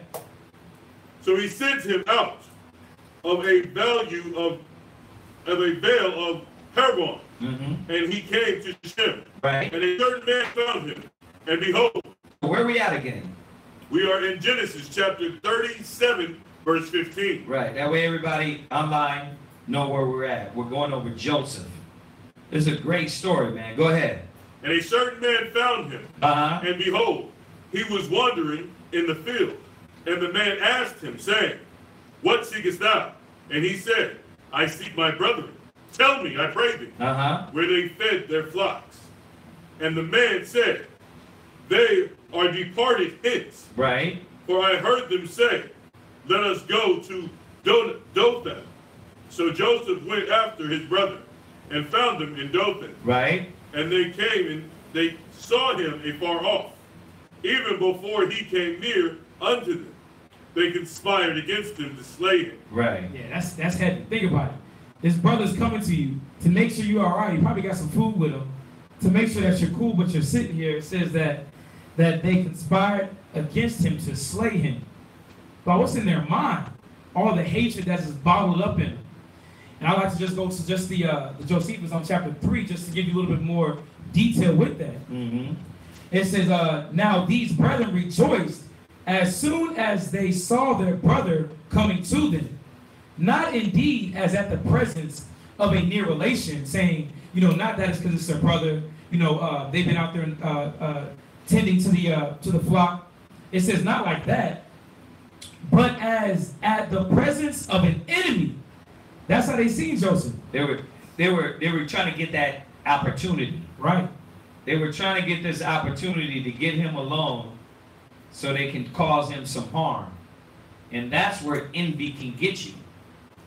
See, that's why you got to understand, man, we always talk about bearing grudges.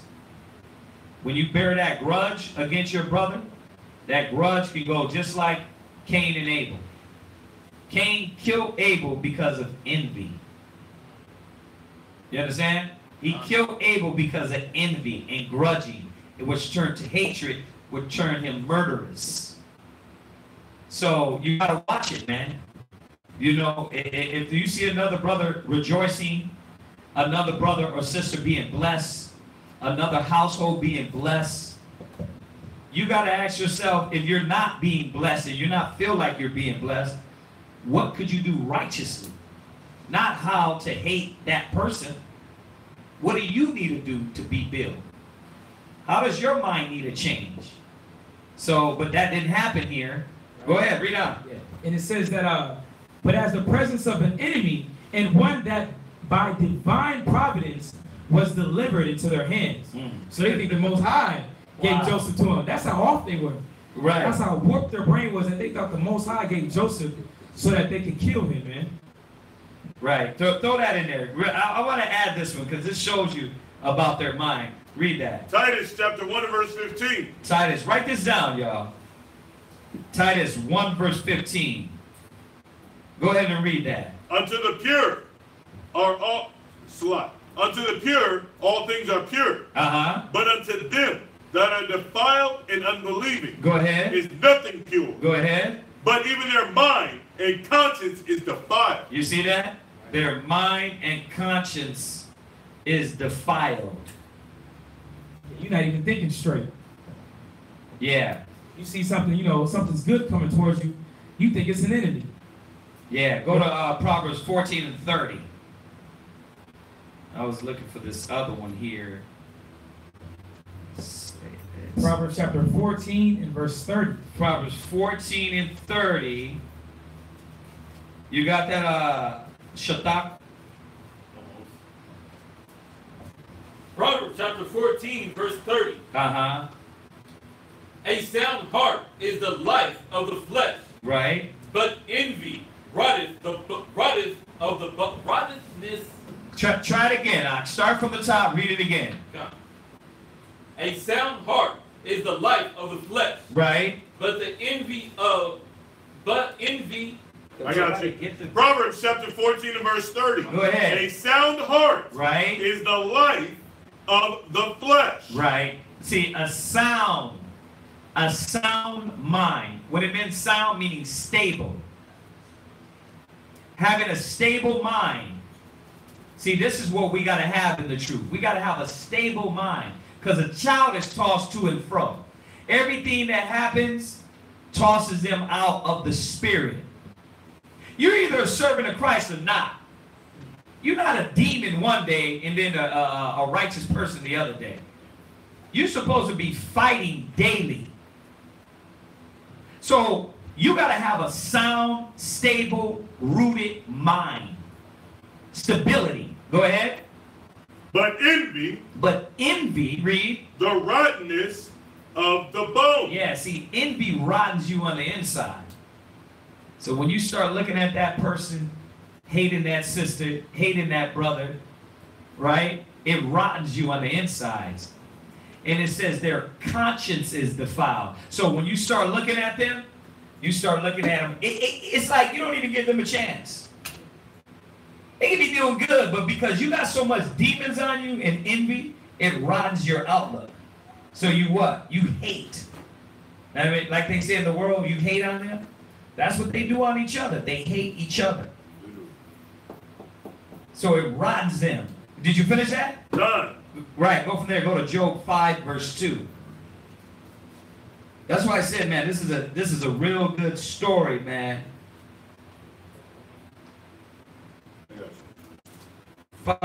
Job 5 and 2. Job chapter 5 and verse 2. Right. Job 5 and 2. Give me a con when you got it. Don. Y'all got it, sisters? Time. Go ahead, read. For wrath killeth the foolish man. What?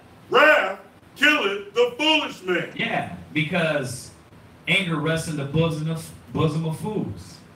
So you're going to get yourself put to death. Why? Because you're thinking you're angry and you're moving in and your adrenaline is lifted up and you're going to hurt somebody. No, nigga, you're going to get yourself killed. Right. That's why it says, read it again. For wrath killeth the foolish man. See, wrath killeth the foolish man. See, that's why the Most High tell you don't be with a wrathful person. But let's get to the point. Go ahead. And envy slayeth the silly one. And envy doeth what? Slayeth the silly one. Yeah, he's silly as hell. Why? You know why envy slays the silly?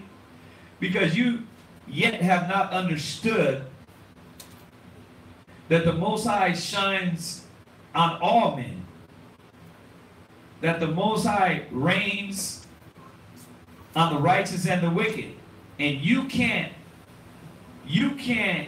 envy somebody for being increased and being better at things than you.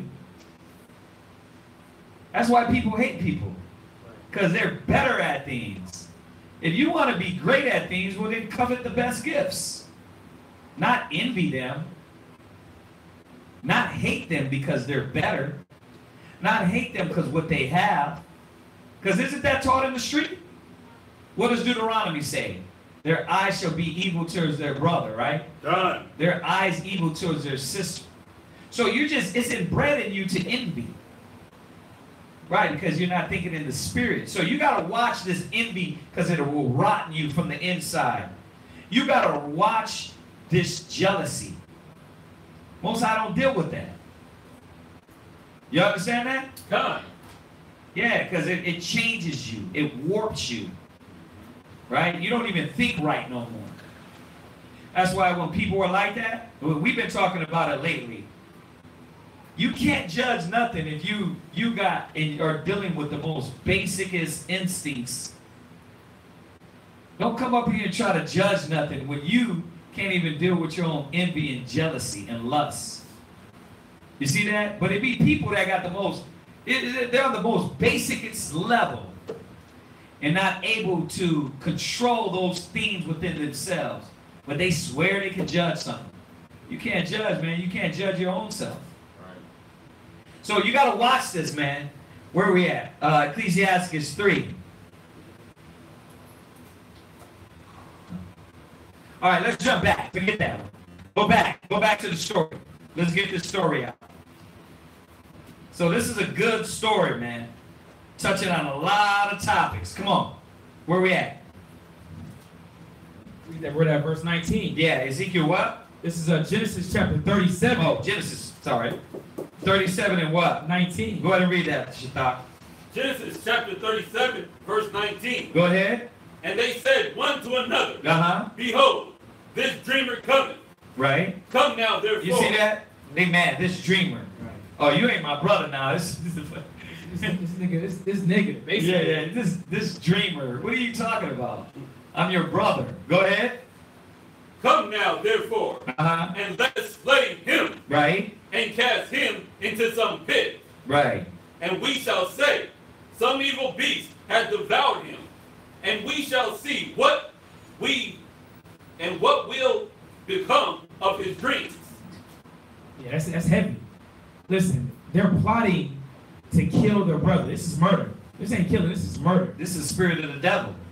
The scriptures say he that hateth his brother is a murderer, and no life abideth in him. Why do you think a lot of our people are going to be destroyed? Because they hate their own people. That's why I had to correct the person the other day when they were talking about, they were saying that Israelites hate the black woman. It's like, nah, we ain't here because hate. They get correction twisted. They get the fierce hammer twisted. When people get corrected hard, they get that twisted. That ain't hate. We got to do this out of love. The whole reason we're teaching here is because of love. So, this is hate. You try to murder, you try to kill, you're envious. You're conjuring up just ideas. Yeah, you're conjuring stuff. But that show you how strong this spirit is. Go ahead. And Reuben heard it, and he delivered him out of their hands. Yeah, so Reuben is the eldest brother out of all the brothers. Mm-hmm. Obviously, his spirit was a little more clear. He was like, nah, listen, we're not going to do Joseph like that. Yeah. Y'all hear what y'all are trying to do to your brother right now. Read that again. And Reuben heard it, and delivered him out of their hands, and said, let us not kill him. Yeah, he said, let us not kill Joseph, man. This is our brother right here. This is our father's child. This is our flesh and blood. Right. We got the inheritance, man. Right. Go ahead. And Reuben said unto them, shed no blood, cast him into this pit that is in the wilderness. Right. Reuben was somewhat on point, but come on now. Right. He still added to that. Still cast him into a pit. He didn't do nothing. Right. He didn't do nothing. But listen, nowadays they kill you over shoes. Right? They kill you over a bag. Right. They kill you over dope. They kill you over a look. Listen, this is that spirit of the devil. That spirit of envy. So Israel, the tribes, they were off right here. What you got? You got something, Josephus? Yeah, I'm just pull this. This is 21, verse 21, chapter 3. But when Reuben, the eldest of them, saw them thus disposed, and that they had agreed together to execute their purpose, he tried to restrain them, showing them the hideous enterprise. Basically, like, showing, listen, y'all are out your mind, man, what's about to go down right now. Y'all are literally thinking about or plotting on your brother's death. It says that he tried to restrain them, showing them the hideous enterprise they were going about, and the horrid nature of it, that this action would appear wicked in the sight of God and impious before men, even though they should kill one not related to them, but much more flagellant and detestable to appear to have slain their own brother. Right. So it's already wrong to kill somebody not related to you, right, but how much more your brother? Done. Flesh of my flesh, right? Done. Yeah, you understand that? Done. Go to, I'm looking for this other one. And I'm just showing you about this envy. It's in the Apocrypha. Oh, 26:6. Yeah, Ecclesiastes 26:6. Ecclesiastes chapter 26 and verse 6. Ecclesiastes 26:6. Just to show you about this envy.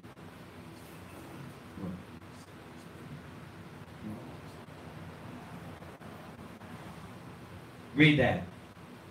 Ecclesiastes chapter 26 and verse 6. Go ahead.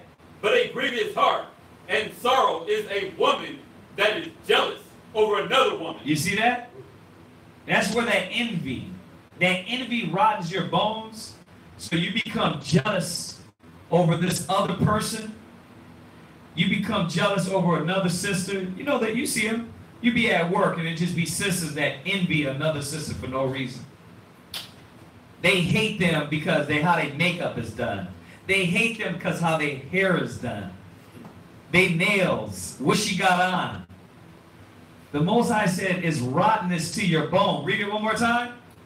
But grief of heart and sorrow is a woman that is jealous over another woman. Yeah, because she's always what? She's thinking about the other woman and thinking about what she got, and not knowing that the Most High will bless you if you do the right things, if you do His will. You don't got no reason to be jealous about somebody else. Right. So that's why that Job is on point. The envy slayeth the simple mind. All right? Go from there. Go to 2nd Ezra chapter 4 and verse 31. 2nd Ezra chapter 4 and verse 31, just to show you what this envy can do to you, what it sows within. 2nd Ezra chapter 4 verse 31. Ponder now by thyself. More than me. That's where it started from. But now look where it's at.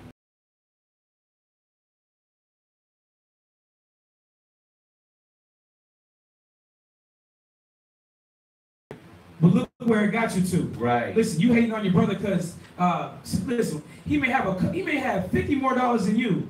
This nigga got money. You know what? I'm about to hit a lick. I'm gonna have to get him for every. Listen, he's damn near at the same level that you're at, monetarily wise. He's not rich, but since you see his little $50 that he may have, now you have this evil seed to where you want to hurt this individual. You want to do some harm to him. Right. So read that. Jump back. We're at Genesis chapter 37 and verse 22. 37:22. Read it. And Reuben said unto them, Uh-huh. shed no blood, cast him into this pit Right. that is in the wilderness, and lay no hand upon him, that he might rid him out of their hands, Right. to deliver him to his father again. Go ahead. And it came to pass, when Joseph came unto his brethren, and that they stripped Joseph out of his coat of many colors, Right. that was on him. Go ahead. And they took him and cast him into a pit. Right. And the pit was empty. There was no water in it. And they sat down to eat bread. And they lifted up their eyes and looked, and beheld, a company of Ishmaelites came from Gilead. Right, so the Ishmael is Arabs. Okay? These Arabs. Go ahead. Came from Gilead with their camels bearing spicery and balm and myrrh, going to carry it down to Egypt. Verse 26. And I just want to say on the Ishmaelites, these are merchantmen. Yeah. So these are men that definitely find things they sell, and they're going into Egypt to sell the things that they have. Right. Verse 26. Mm-hmm. And Judah said unto his brethren, what profit is it if we slay our brother and conceal his blood? Come, and let us sell him to the Ishmaelites, and let not our hand be upon him, for he is our brother and our flesh. And his brother and his brethren were content.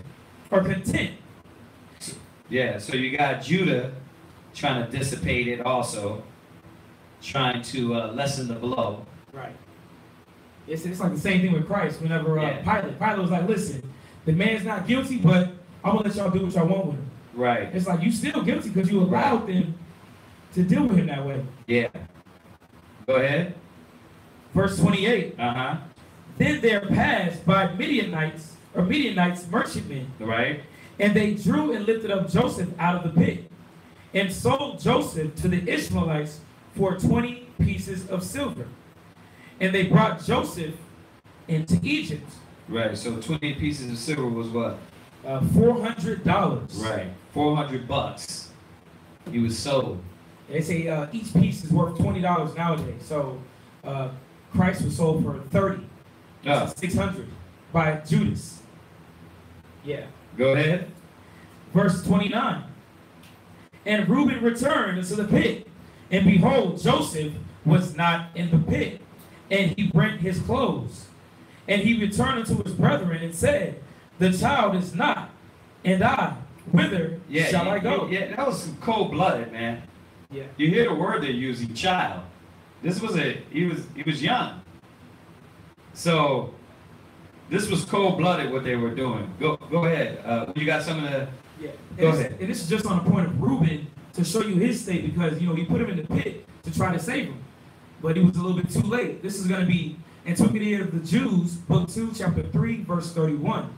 He begged of them, therefore, not to kill their brother with their own hands, but to cast him into the pit that was hard by, and so to let him die, by which they would gain so much that they would not defile their own hands with his blood.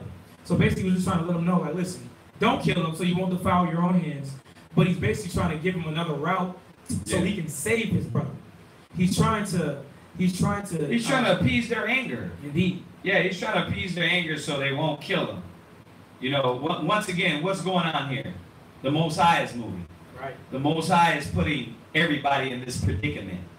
The Most High has Joseph in this predicament. The Most High is showing the integrity of these niggas at this point, because that's how they are acting. Belligerent, brute, beasts. Right? Done. They're not acting like chosen of the Most High. Right? They're not acting like their forefathers. They're acting like beasts. Go ahead. Continue to read this Genesis 37 and verse 29. I got you. Genesis 37 and what? 29. Go ahead. God. And Reuben returned unto the pit, and behold, Joseph was not in the pit, and he rent his clothes. And he returned unto his brethren and said, the child is not, and I, whither shall I go? Verse 31. And they took Joseph's coat and killed a kid of the goat and dipped the coat in the blood. Right. And they set the coat for many colors, and they brought it to their father and said, Yeah, so now they done made an excuse. Now they've made an action or some type of incident that happened with Joseph so they can explain it to their father now.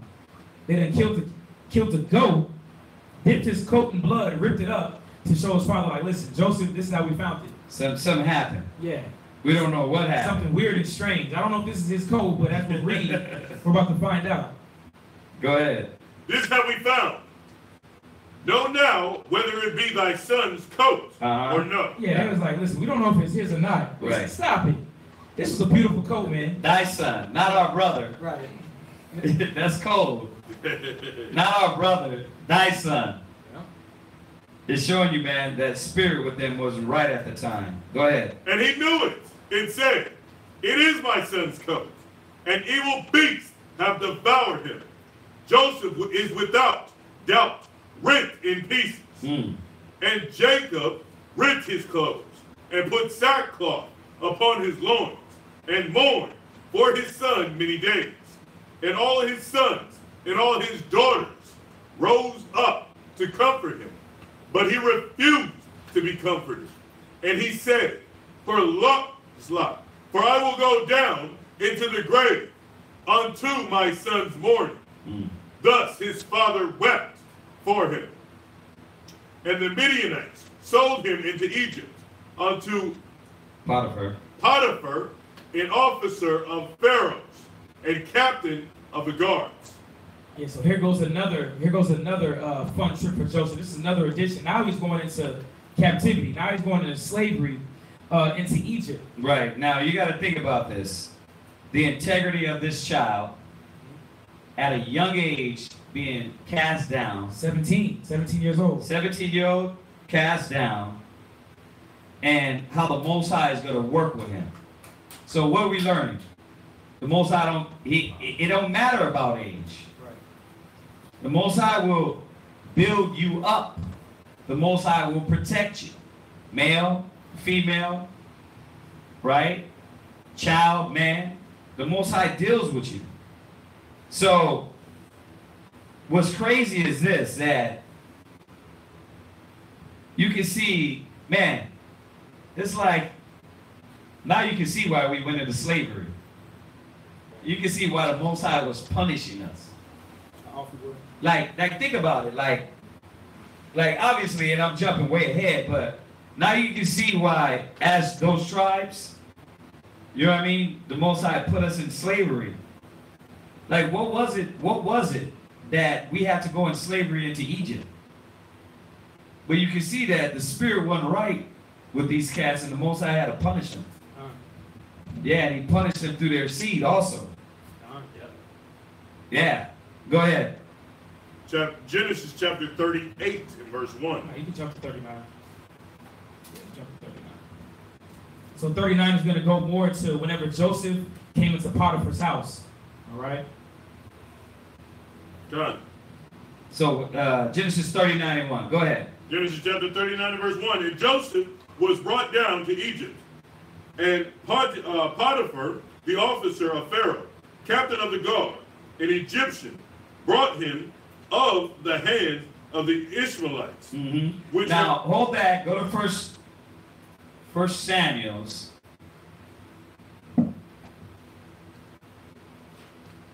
Just to show you. I quoted it earlier, but I want to get it. What is it? Is it First Samuel's 2?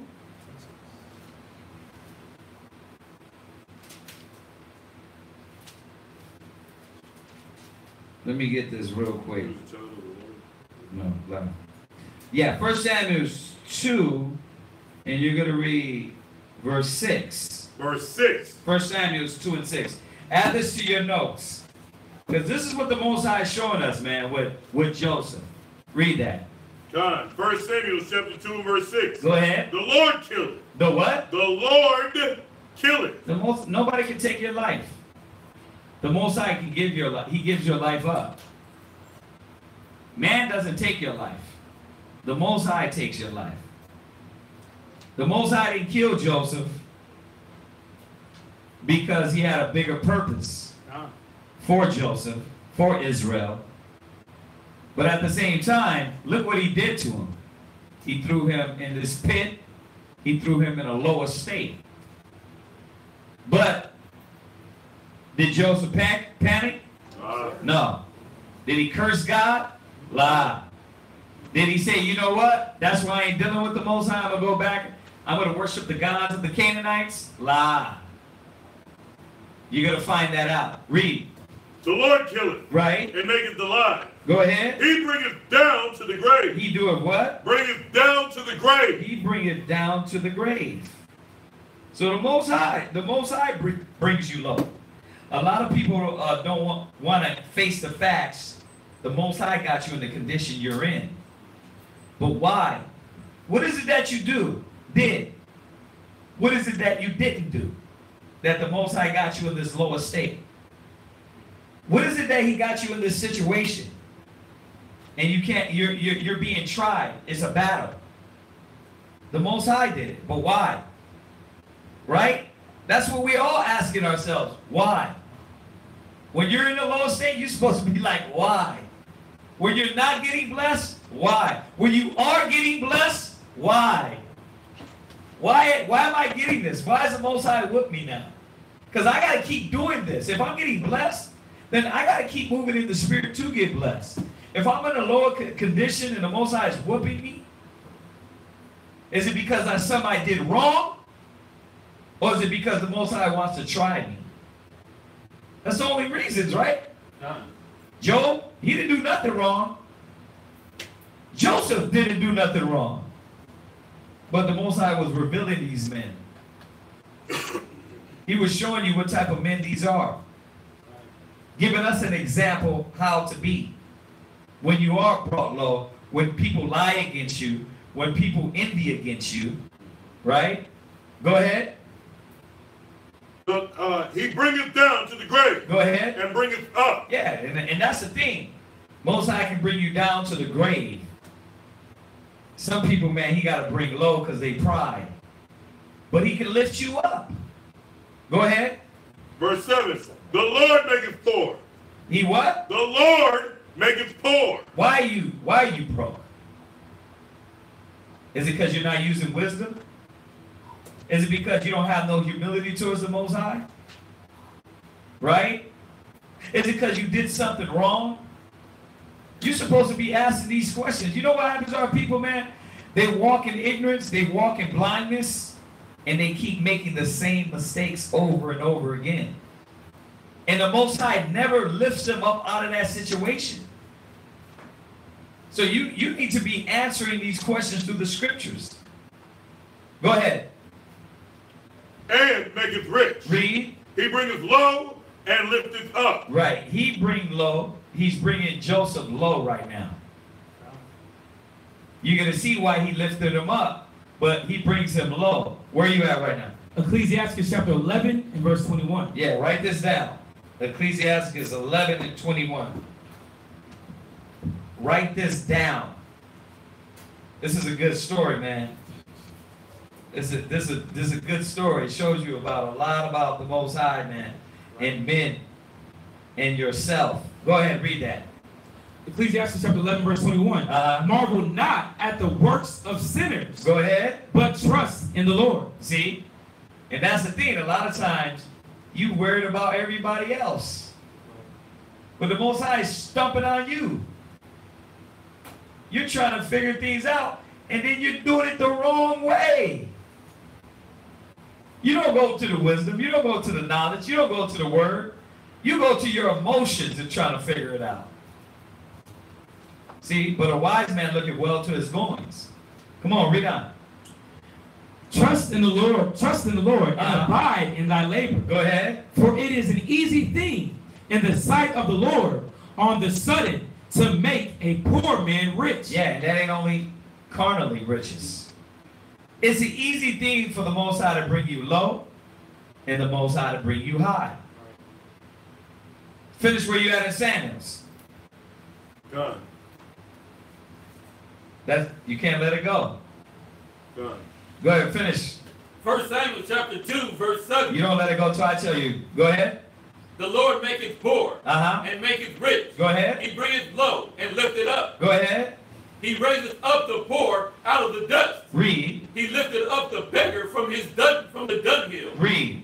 To set them among princes. To do what? Set them among princes. Now we're going to go back. You're going to see why I went there. To set them among princes. So go back. Go back to Genesis 39. And what verse are we on? We're at 2. 2. Go ahead. And the Lord was with Joseph, and he was And the Lord was what? And the Lord was with Joseph. In the low estate, in the mire, in the dirt. See? And not for long. We're going to see the Most High. Listen, man, the Most High, you got to know if you're doing something wrong. I felt that brother the other day, man, when he was like, man, I've been praying a long time and I'm homeless. But then a lot of people don't want to realize what they're doing against the Most High. The Most High bring you down for a reason. Because he lifts you up. So why are you not being lifted up? What you got? Yeah. Go there, I hold that. Psalm chapter 5 and verse 12. Psalm chapter 5 and verse 12. Just to show that the Most High was always with Joseph. Psalm chapter 5 and verse 12. I'll read it. For thou, Lord, will bless the righteous with favor, wilt thou compass him with a shield. I'm going to read that again. This is Psalm chapter 5 and verse 12. For thou, Lord, will bless the righteous with favor, wilt thou compass him as with a shield. And that's exactly what the Most High has been doing with Joseph. Been shielding him from going into the pit. Now going, rather than being slain by his brothers, he's being transported to Egypt. And we're going to read into the story to see what unfolds after that. But the Most High has always been with Joseph, as we're seeing. Go ahead, read on now. Go ahead. Genesis chapter 39, verse 2. Uh-huh. And the Lord was with Joseph, and he was prosperous. And he was a prosperous man. So Joseph was, he was dumped in a ditch, but wisdom lifted him up. Finally, I want to lifted him. Wisdom lifted up him. Wisdom lifted him up. Because I said it earlier. Well, what was it that you did? What was it that you weren't doing? What was it that you need to do? Why was Joseph prosperous? Why are you not prosperous? Don't think it's prosperous finances. No. No, everybody, every time you think prosperous, you think money. I'm talking about wisdom. Wisdom, go there. This is Ecclesiastes chapter 11 and verse 1. Come on. Ecclesiastes 11 and 1. Ecclesiastes chapter 11 and verse 1. Ecclesiastes. Y'all write it down. Write it down. Read that. Go ahead. Wisdom lifted up the head of him that is of low degree. There you go. You know why he was prosperous? We're going to find out. Joseph kept the wisdom of the Most High. He kept making the right decisions. He kept doing the right thing in the spirit. He didn't get emotional. He didn't do it his way. He was making decisions in the spirit of the Most High. Right, you don't see any instance with Joseph in the scripture. He was like, no, don't do it. How dare y'all? How could you do this? He was just rolling with it, man. Joseph was, like I said, he had virtue, so he had the wisdom. He had prudence. It's beautiful to see how this brother was dealing with all his situations. If you actually look at it, you got to look at it, man. He wasn't second guessing or cussing out his brothers trying to go against him. Right, he didn't panic. Not at all. The Ecclesiastes says, be patient when you're brought to a low estate. You got it? Ecclesiastes chapter 2 and verse 4. Go ahead and read it. Just write it down. Write it down. He's going to read it. Read it.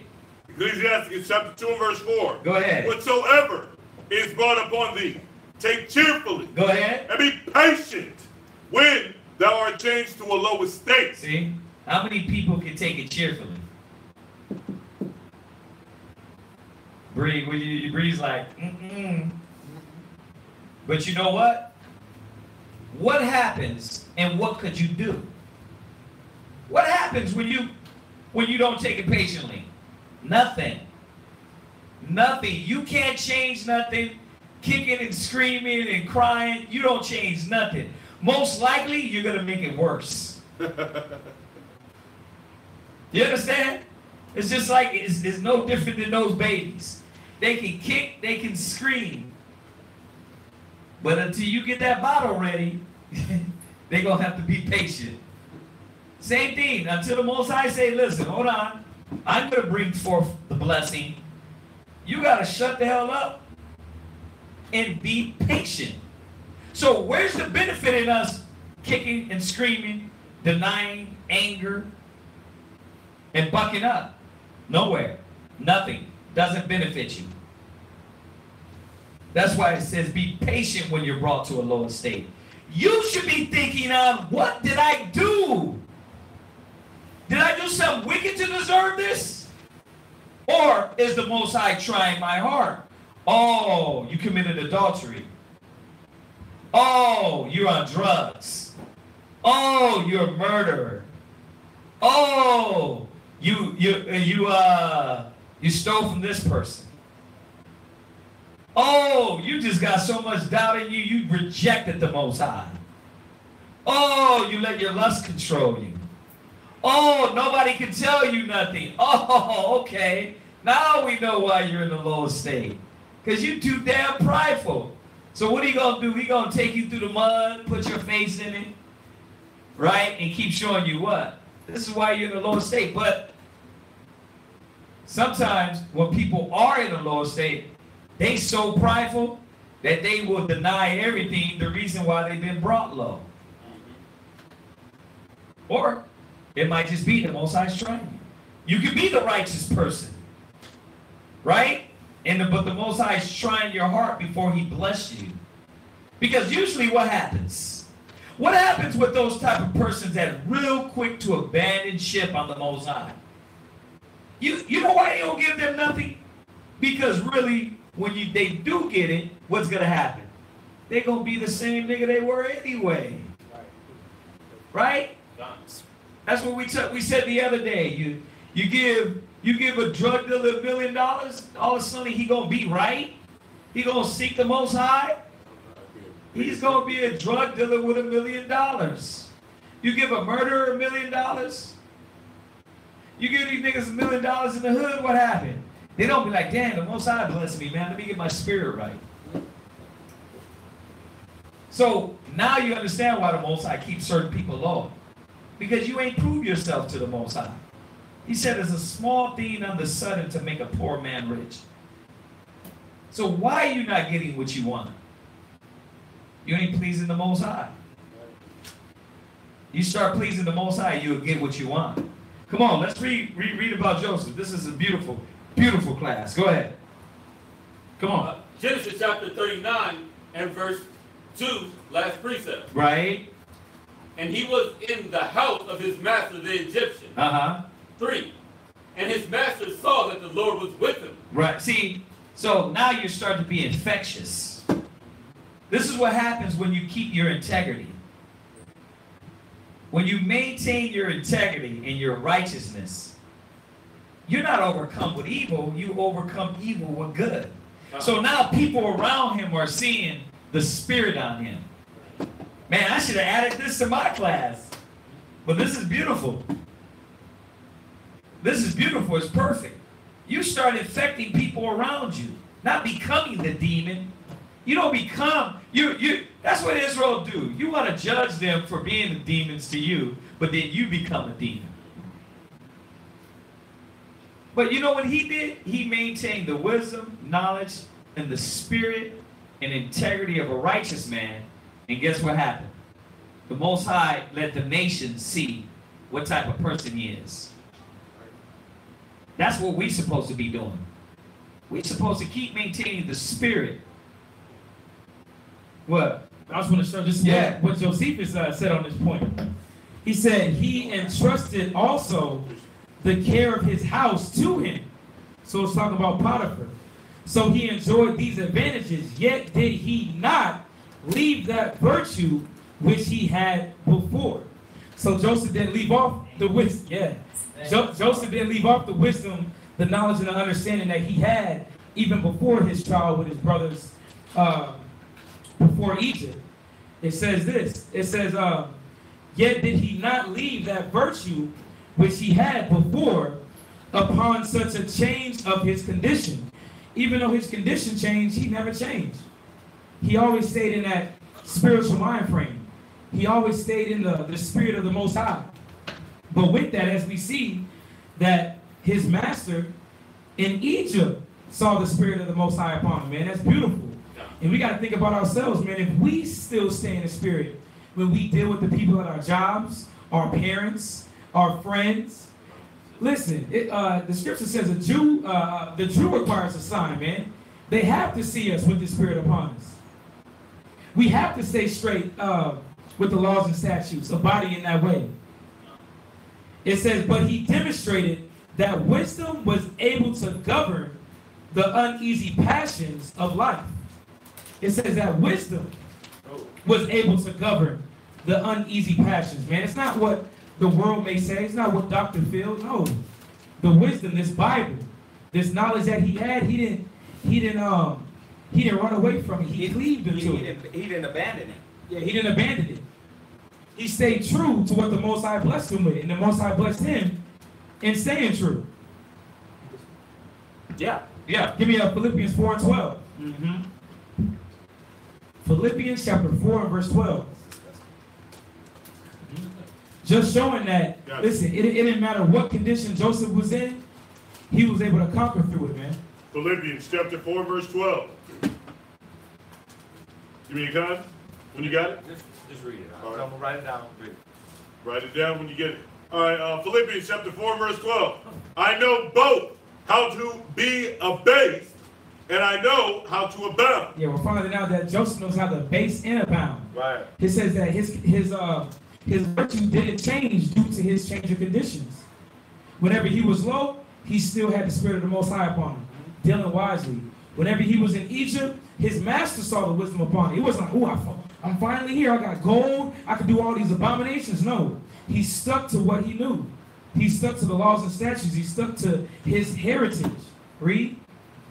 And everywhere and in all things, I am instructed both to be full and to be hungry, Read. both to abound and to suffer need. Right. He can deal in both atmospheres. When he's full, and he can deal when he's hungry. When he's hungry, he ain't out here trying to rob and steal people. He might just fast and be like, listen, the Most High bless me another day. He might bring something to me tomorrow. He may find a way for me to get it. So Joseph wasn't wishy-washy. He wasn't double-minded. He was steadfast in what he knew. Jump back. We're going to go back to Genesis. And that the Lord made all that he did to prosper in his hand. Right. Verse 4. Y'all see this, right? You got to see that. If you don't, you will see it.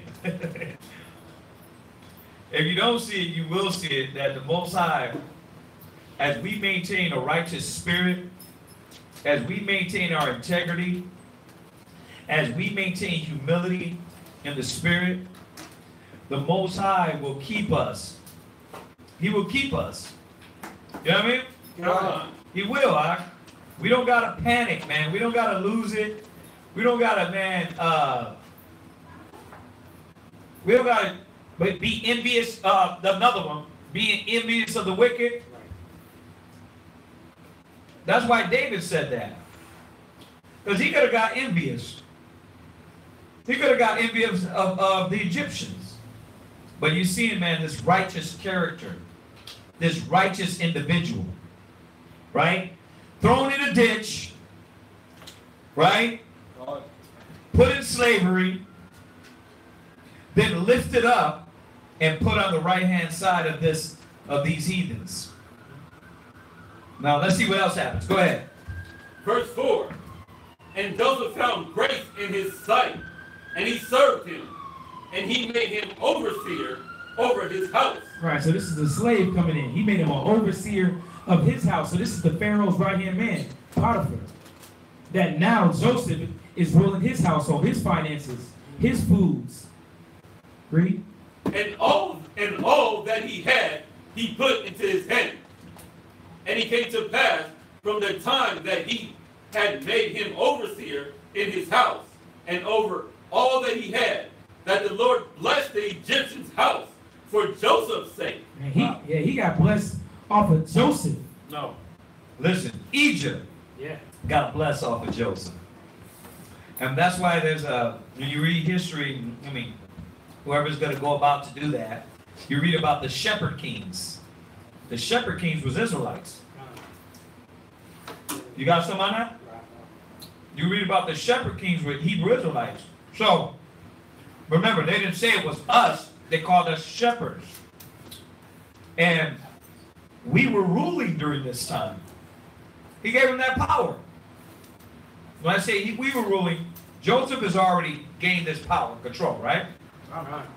As it goes forward, and our people get into land, if we make it to that point, we probably won't read all the way there.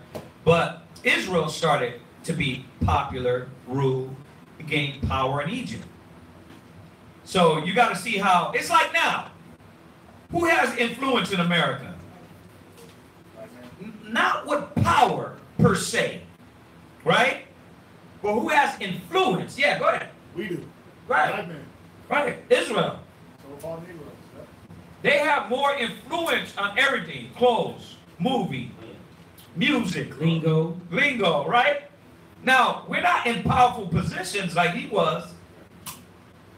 Because, I mean, being in the Senate, there's a few black folks in the Senate, a few old black men in the Senate. They're not really doing that. You got a few of them up there with Trump, probably mixing his cabinet, but they're not doing that. But he was actually having the power to rule everything around him. So it just shows you, man, you can't forsake. Go to Ecclesiastes 2, our favorite chapter, real quick. Just on this point, we're going to jump back. 2 and 10. Ecclesiasticus 2 and 10. Ecclesiasticus chapter 2 and verse 10. Mm-hmm. Look at the generation of old. Right. And see. Right. Did ever any trust in the Lord? Did what? Did ever any trust in the Lord? You see? Like this is your fortification in the spirit. That when you can't pay that light bill and you want to slit your wrist, it sounds funny, but to be serious, like brothers and sisters, they lose it. They act like the world's gonna end. Going down our way, down guarding our well, that is gonna get paid. You know, you don't need to panic with your husband when you can't pay this bill or that bill. You don't need to panic in the brotherhood if you lose this or lose that. You got to look at our forefathers, man. Now, in this instance, not necessarily the other brothers because they were tripping, but Joseph, he was the right one. What's that? Just on that, Psalms 37 and verse 25. Right, read on. And was confounded. Excuse me. Go ahead, read on. Done. Look at the generations of old and see. Did ever any trust in the Lord and was confounded? Or did any abide in his fear Right. and was forsaken? You got to stay where you at. When you read, listen, when you read, stay where you at. Keep looking at the page. Don't look up and don't do nothing else. That way you can stay on point with the teacher. Go ahead. Or whom did he ever despise? Right. That called upon him. You see that? That's what Joseph did. That's what Job did. That's what Jacob did. That's what Abraham did. But see, we panic too quick. You see, jump to verse 8. Verse 8. Mm-hmm. No, 7. Verse 7. Ye that fear the Lord, wait for his mercy. No. Panic, and you find a way to go get it. Wait for his mercy. Panic and lose your mind, lose discipline, lose self-control, and you got to get it in life. You're a God. Wait for his mercy. You got to wait for his mercy. We practice that more, you'll start seeing the Most High start moving in your life. He starts doing things. Go ahead. And go not aside, lest ye fall. Joseph, they ain't going aside. He ain't going aside. He's not panicking. And guess what he's not doing? He's not bending over for the Egyptians. He's not becoming a faggot. He's not selling out. Why? Every step of the way, you're going to see how the Most High proves him, to see where his heart is. Our people get a little position and they lose it, huh? They bend over, they give up the shoot real quick. Right? For a raise. Right. They get into political position and they lose it real quick. They don't keep humble to the path of the Most High. They don't keep pure. All right? So, jump back. Genesis chapter 39, verse 5. No. Let's add this one. Go ahead. Where you at? Psalms chapter 37 and verse 25. Right. You got it? Psalm chapter 37, verse 25. God. Psalm chapter 37, verse 25. I have been young, and now am old. So this is David talking right here. So he understood during his reign of being king that he was young and old, right? Go ahead. Yet have I not seen the righteous forsaken. At no point in time, anybody who puts their trust into the Most High will be forgotten. He said they are not forsaken. Go ahead. Nor his seed begging bread. Nor anybody who trusts in fear and respects and upholds the commandments of the Most High, begging for anything. He's always going to give you food when you need. He's always going to give you shelter. Yeah. But you got to keep your integrity. You got to maintain who you are as a Hebrew Israelite in order for the Most High to bless you. And it don't be long. It don't be long. Yeah, it don't. I got to Start going over stuff. No. It don't be long. Like, the Most High understands you live but maybe 100 years. So it ain't going to be long if you humble. You know why it's long for a lot of people? Because they be dragging it out with pride, stubbornness, and rebelliousness. And Most High could have turned it all over because you gave your heart to him. It's like your child, right? When they get more disrespectful and disobedient, do you just say, you know what, I'm just going to give in? Or do you put more punishment and more belt on them? More time. You're putting more. You understand that? So it's the same thing with the Most High. It works the same way. The more you get rebellious, he ain't going to be like, you know what, man, they're just so rebellious. You know what, let me just give in. He's going to punish you more. It ain't nothing for him. A day with the Lord is 1,000 years, and 1,000 years is a day. So he's like, if I even put a few minutes on you, it'd be like 8-9 years for you, but for him it's like a few minutes. And you're catching it when all you had to do was just turn over your spirit and say, you know what? I'm going to be humble. See, and that's how Israel is out there. They're hard-headed as hell. They do not want to listen. They will not listen. The Most High overthrow their house.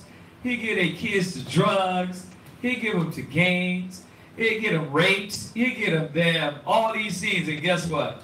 You still coming to the truth doing what? You don't serve the Lord with joyfulness and gladness of heart. So he keep putting it on you, man. I already learned. The Most High, if you humble to the Most High, you do it his way, he's going to strengthen you and build you up.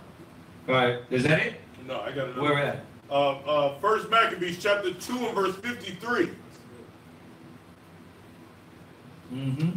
First Maccabees 2 and 53. First Maccabees chapter 2, verse 53. Go ahead. Joseph, in the time of his distress. In the time when everything was cool? Distress. When everything was Cadillacing. Distress. When he was just pimping everywhere he was going. Distress. No, this was during his time of hardship. His own flesh and blood didn't like him. He got locked up.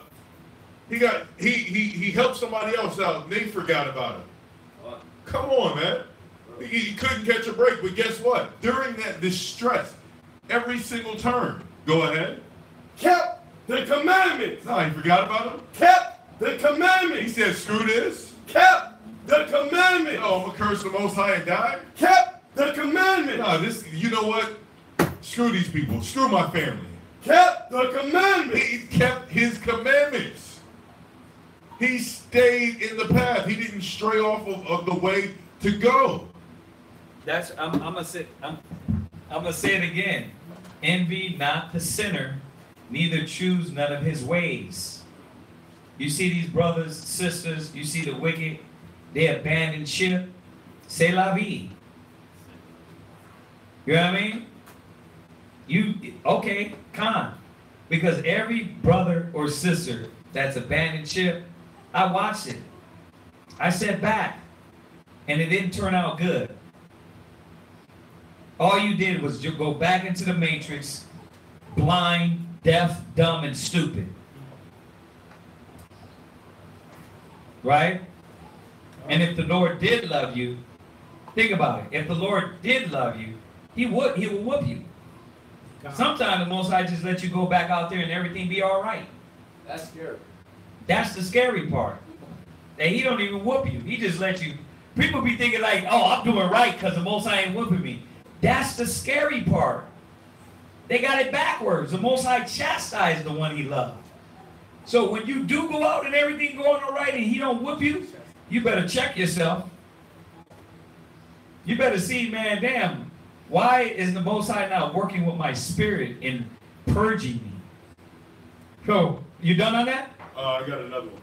No, Oh, let him jump back. okay, go ahead. We got what? 20 minutes? Oh, you want to? Okay, go ahead. So go ahead, go back. We're not going to finish it anyway. Right. So go back to Psalms chapter 37. Because I really wanted to touch on this because I know what it's like to be away from your family for so long, and you're in this disastrous place. You're in the belly of the beast. But in the midst of being in the belly of the beast, you got to keep who you are. Why is it important that you keep who you are? One, because the Most High is looking at you. But two, guess what? You're gonna persuade somebody. Nobody even thinks that far. Your actions are gonna persuade somebody. If the scriptures talk about us being the salt of the earth, if it talks about us being the trendsetters, if it talks about us being the light on the hill can't be hid, right? Even if you're trying to go amongst the darkness, your light's still gonna shine. You put your hand over a flashlight, there's still some light radiating from your hand. So why not just let the light shine in the best way possible? Like you were made to. Right? Here, where you at? Psalms chapter 37, verse 25. No, you left off from verse 5, right? 25. Verse 25, Salah. No, read 37 and verse 5. Verse 5. 25. No, go to verse 5. Okay. Commit thy ways unto the Lord. You got to commit your ways in what you do to the Lord, and regardless of the circumstance. Go ahead.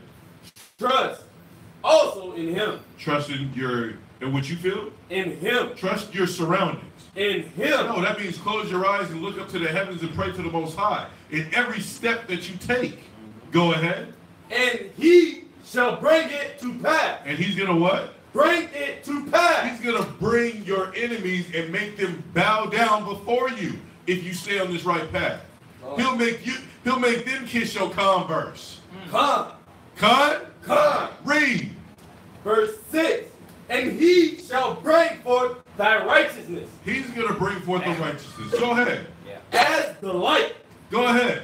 And thy judgment as the noonday. Go ahead. Rest in the Lord. What? Rest in the Lord. Rest in a blunt? Rest in the Lord. Rest in a 40 ounce because I need to ease my pain right now. I'm going through some hard stuff. Rest in the Lord. I'm gonna rest knee deep in my female, or I'm gonna rest in my husband. Rest in the Lord. You rest yourself in this B-I-B-L-E. That's what you do. You want to ease your mind? Open this book. You want to figure out Chinese geometry? Listen, look up a precept. Link a precept together. Go ahead. And wait patiently. And wait what? Patiently. No, you got to be biting your nails. Wait patiently. You better slow the hell down. You better pump your brakes. You don't control nothing. You can't even make yourself grow. You can barely control your bowel movements. The hell what are you trying to rush? You ain't rushing. Slow motion is still what? motion. It's still good motion. I say that all the time. Anybody walking past me at work, I'm like, listen, slow motion is still good motion. Right? This is the mind state that Joseph had. Because we're reading the story like, okay, in one verse he's here, in another verse he's here. No, these were years. He was 17 years old when he got sold into slavery. When he worked the prison guard, when he was as a trustee, those were years. This took time. He had to wait patiently on the Lord. Go ahead. For him. And fret not thyself because of him who prospereth in his ways. Right. You can't look at the evil. You can't look at the evil around you and the people who are doing negative and wicked and who are going off and look like that's the possible way to do it because they haven't gotten punished at that time. Go ahead. Because of the man who bringeth wicked devices to pass. Okay, jump back now. Jump It's, back. Genesis 39 and verse 6. Actually, verse 5, last precept. Genesis chapter 39, verse 5, last precept. Go ahead. The blessing of the Lord was upon all that he had in the house and in the field. And he left all that he had in the hand in Joseph's hand. And he knew not aught he had. Yeah, they ain't stupid. The nations ain't dumb. They know that, you know, when we put our hand to things, we put our flavor on things, the Most High blesses them. So he knew, let me put this man over it, right? Because it's working. Go ahead. Save the bread, which he did eat. Uh-huh. And Joseph was a goodly person and was well favored. 7. And it came to pass, after these things, that his master's wife cast her eyes upon Joseph. Right. Why? Why is all these things happening? I mean, this is, listen, look at these predicaments and understand that's you. That's you. It's like, why this gotta happen to me? Right? Where does randomness come from? Because everything's a trial. Everything's a test to see where you at. Satan is throwing that to what? Remind the Most High, Joseph his integrity is either there or not. Y'all get this? Yeah, people don't listen. When you come to serve the Lord, prepare yourself for what? Temptation. Yeah, that's the righteous. You understand? John. The Most High tries the hearts. We come into the truth, man. How many people we set down like and tell them like ahead of time? Okay, here's what's gonna happen to you. Ecclesiastes chapter 2 was great. Yeah. That's for y'all online. That's our preparation. Like when you come into school, you get Ecclesiastes 2. But do Israel listen? Nope. Israel don't listen. The first thing they do is panic and lose it. Why? Because you're not humble into the word. It ain't got nothing to do with us. Like, think about it. It ain't got nothing to do with the Egyptians. They're tools. She's a tool. Satan is using her to see if this weakness is in Joseph. Because him was handsome. We're going to go into that. Are we at that point yet? Okay, he's going to go to Josephus. Verse, this is book 2, chapter 4, verse 41. Come on. You want me to read it? I got it. No, let him read it. Go ahead. For when his master's wife was fallen in love with him, both on account of his beauty of body, go ahead, and his dexterous management of affairs. Right. So this brother, listen, he was dexterous. Right. He had that posture. Well, dexterous of management. Yeah, but it goes down too. So dexterous about his management. So how he was handling business. His affairs. He was wise.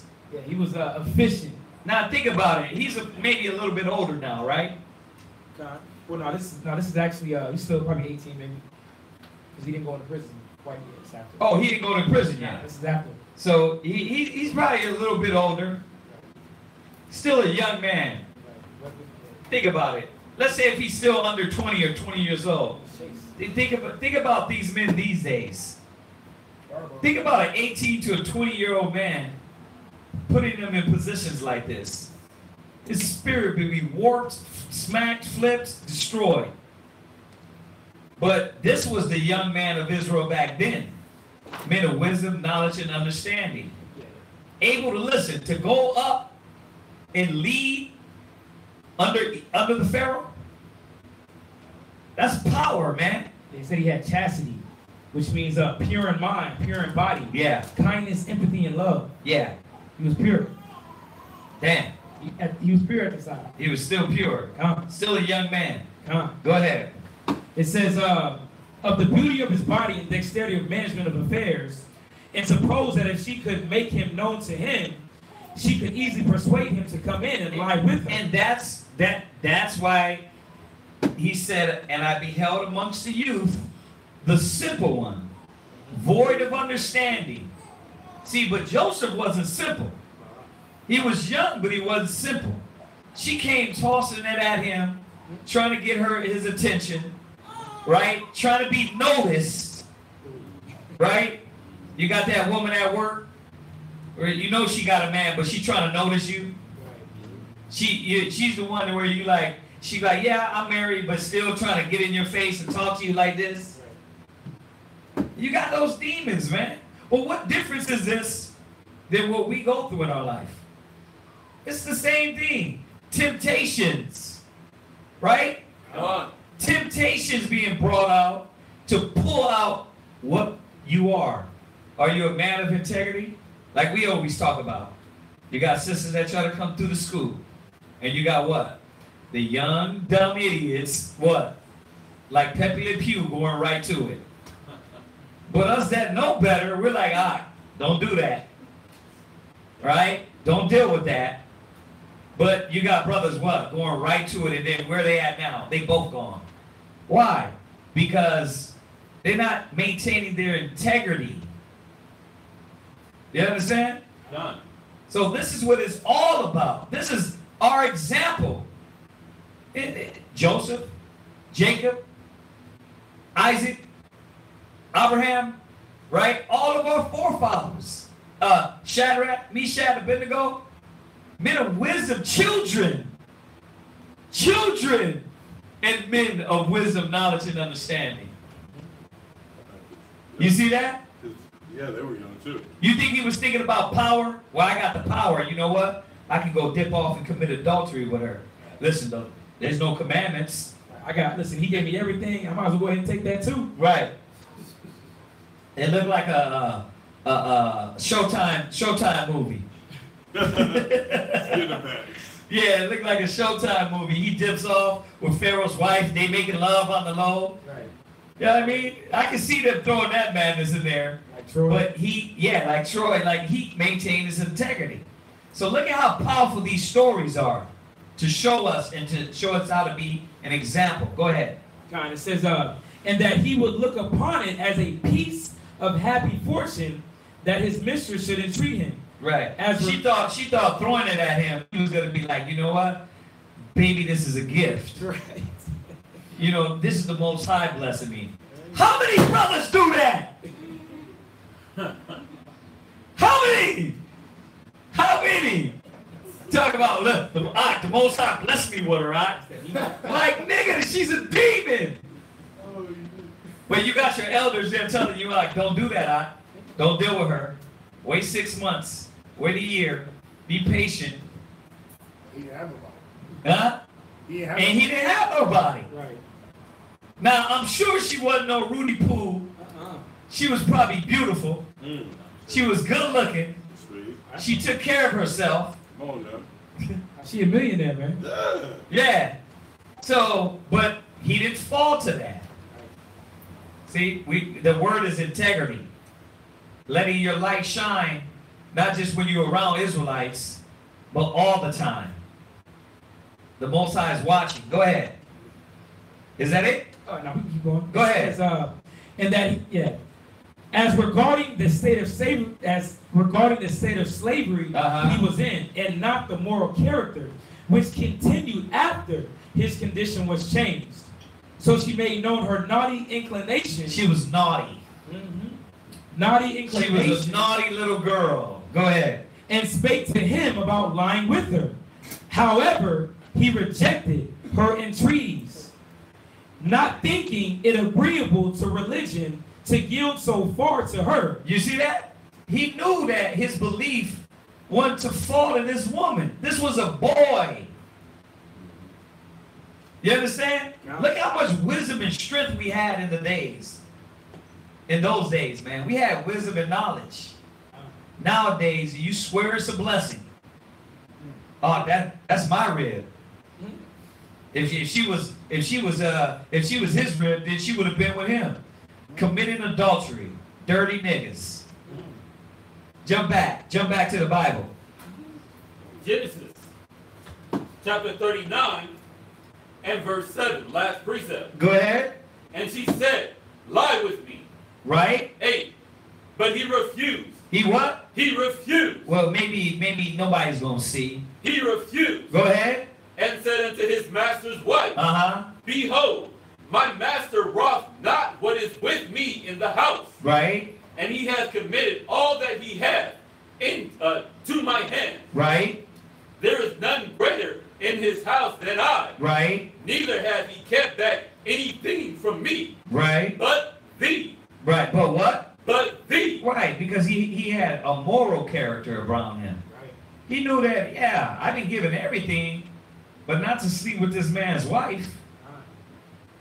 See, this word integrity, when you do stuff down low, and you're corrupt, and you're creeping, and you're trying to sneak and hide, the Most High will eventually reveal that. And then he will destroy you. That's why you have to maintain a character. You understand? A righteousness. You have to know what you're doing. You have to be clear on the path you're taking. Because it can lead you into a situation that's going to cause you to stumble. This is the definition of integrity. Right. It says unimpaired state of anything. Unimpaired. I like that. It says Unimpaired, like you figure drunk. So the opposite is you know how the scripture said in the New Testament being sober-minded? He was very sober, aware. He wasn't impaired by the lust or by this woman coming on to him. moral soundness or purity. Yeah. Uprightness, honesty. Uprightness and mutual dealings. And that's why as a child coming in the truth, these things got to be instilled in you. You know, we always talk about it, and we always warn the brothers that we're with. And I said it the other day, you see brothers with us, and then you see brothers not with us. Why? Because there's got to be a standard. If you're not going to hold the standard, then you don't get to teach. You know, not saying everybody's going to be perfect, because Lord knows I'm not. But there got to be some damn guilt behind your mistakes. There got to be some guilt behind your faults. If you think you're right and you're making mistakes and doing things that's out of the spirit and being stubborn, Most High is going to destroy you. And we can't be down with that. You understand that? We can't. So that's why you see it. Some men, and I'm not even necessarily talking about the brothers that ain't here, right? Some brothers are working, some brothers doing other things. I'm just saying that you see that. Y'all see the old videos. You know what I mean? Certain brothers was there, certain brothers not there no more. Why? Because they ain't maintained the integrity. Double-minded, unstable in all their ways. So you got to see, you got to uphold this standard, because this integrity, first of all, the Most High sees you. The Most High sees all of us. Nobody's going to escape in anything. Go ahead. You keep reading out the Genesis. Yeah, we got 7 minutes. Come on. Because thou art his wife. How then can I do this great wickedness? Right, he didn't have the law. But he knew thou shalt not commit adultery. This was embedded in the moral fabric of us to not do this. That's why what the brothers did, they definitely was going against that spirit that was in them. But Joseph, think about it. Think about it. Joseph didn't learn this and have this instilled in him, and the brothers didn't learn it. They learned it. They all learned it. They knew it too. The thing is that those brothers let that envy come in and threw them in that pit. They had to shut that down and deny it. Because look at this young man. Jacob was teaching his kids. For him to be this young and have that much integrity, he was teaching them. But what happened is that these cats got a demon on them and they went left. So Joseph is showing us how to fight. Come on. And sin against the Most High. Right. Verse 10. Uh-huh. And it came to pass. And sin against who? The Most High. He knew that this was a sin to go lay with this woman. Commit adultery. Go ahead. And it came to pass. Uh-huh. As he spake to Joseph day by day. Right. That he hearkened not unto her. So this demon was coming every day. She was trying to find every and single way. You can imagine it. You know the Egyptians, they was probably dressing like these women out here in America. Skimpy, breasts out, makeup, right? Just trying to find every single way to be seductive. She probably had spandex on. Oh, got the nipple pads. So you ain't gotta wear no bra. Right. Nipple stars. All that. She probably was doing all that. But what happens? He wasn't simple. He wasn't simple. Go ahead. What are you laughing at, man? Go. To lie by her.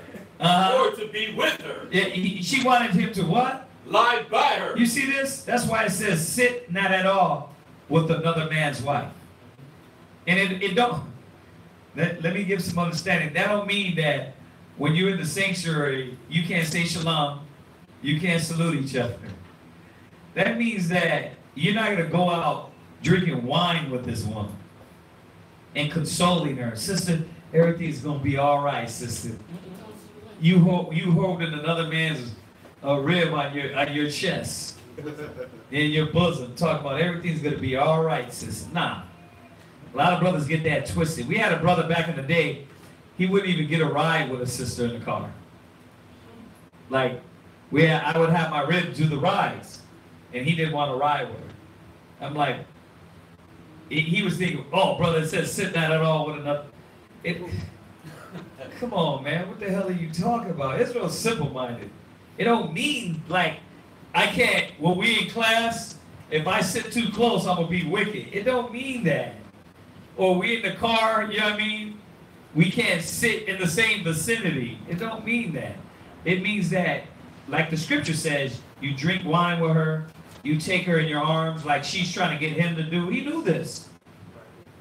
What you got? Real quick. It says, this is verse 43. Uh-huh. He, on the contrary. Back at the Josephus. Go ahead. Josephus, he, on the contrary, exhorted her to govern that passion. Yeah, he's like, hold on, slow down, ho. Right. Control yourself. Probably not like that, because she was still royalty. So, but he probably did it in a way I was like, listen, you know, out of all due respect, I'll pass. She wasn't taking that. And laid before her the impossibility of her obtaining her desires. Wow. Yeah, she was like, listen, you ain't gonna get nothing you asking for. Right. You keep trying, but right. It says, which he thought might be conquered if she had no hope succeeding. And he said that as to himself, he would endure anything whatsoever before he would be persuaded to it. Yeah, he's like, I'll go through everything, but now think about this. He did all to stop himself committing adultery. Now we know if it was a rap nigga, this would be done, right? Oh, he would have rapped about it. Yeah, he would have rapped about it. I got your chick. Yeah, I got your woman. I slept with her. I defiled her. Then I sent her home on an Uber. Every Drake and Lil Wayne and Chris Brown song, right? Because they take pride in that. The world don't teach us to take pride in self-control and power. It teaches us to defy. And but that's why these niggas be getting killed. You run up in the house, they committed adultery, and what happens? You get shot in your forehead. Why? Because you committed adultery.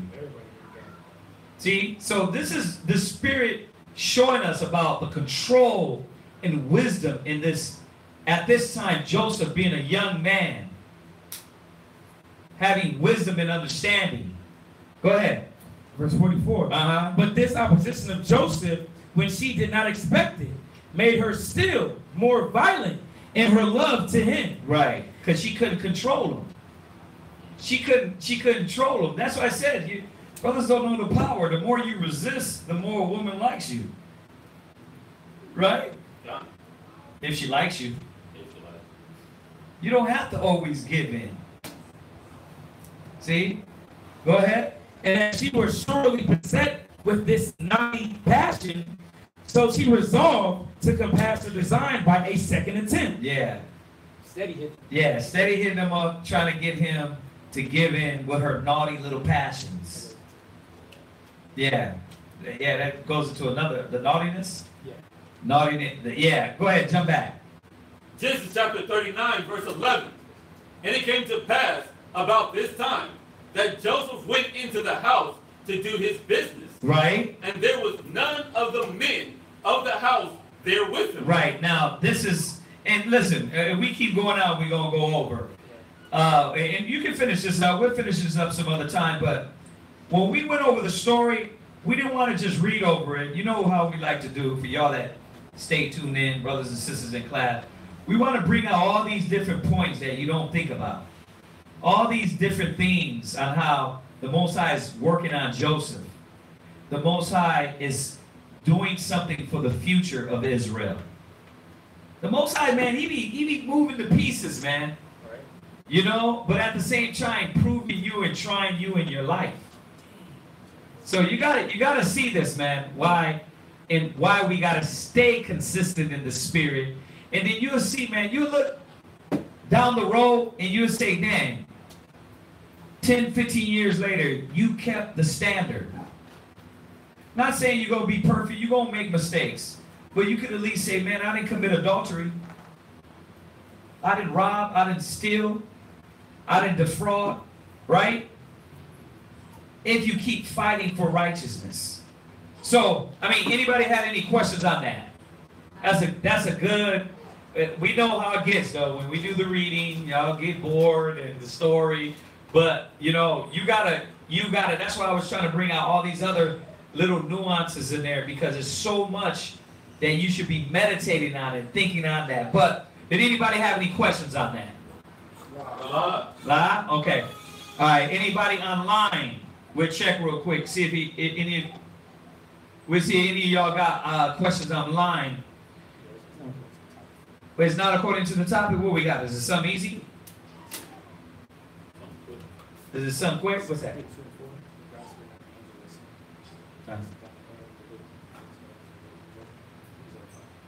Yeah, we're going to have to go over that. Bro, if we go over that right now, we'll be here till late. So I don't know if you constantly tune in to us. If you constantly tune in, we'll go over it some other time. All right? Otherwise, yeah, I was just looking for something quick. Nothing? We got one. It says, what? How did you guys name yourselves as far as Hebrew names? Oh, as far as Hebrew names, you know, once again, I got my name by my father, you know, but the tradition was when you come in, the scriptures say, know them that labor amongst you. Usually a brother, a priest amongst you will identify with your spirit, will kind of let your character be built, and then we'll give you your Hebrew name. Not saying that's biblical, not saying you have to do it that way. But I'm just telling you the tradition we have as Israel. You know, we didn't just pick our own names in the schools. You know, we let somebody that kind of can examine us in the spirit know what character we were in, and that's how we got our names. Some brothers, they picked them themselves. That's fine too. But you know, when you think about the Hebrew name, and I touched over this a lot before. All of these Hebrew names meant something. They were names that defined us, names that told you about their character. And, you know, sometimes names that were going to define your life. So that's how you should be choosing your names. Isaac was named Isaac, means laughter. When Sarah laughed, right, she laughed and she found out she was going to have a baby. She was so old, she laughed. So they named the child Laughter, right? Jacob was named to supplant, right? You see, that was a characteristic of Jacob because he was a supplanter. It was something that was going to be fulfilled with Esau when he took his birthright. So Jacob was known for taking the advantage of things. The Most High said, okay, I don't want you the guy that just takes advantage of things no more. I don't want you the guy that just seizes on the opportunity.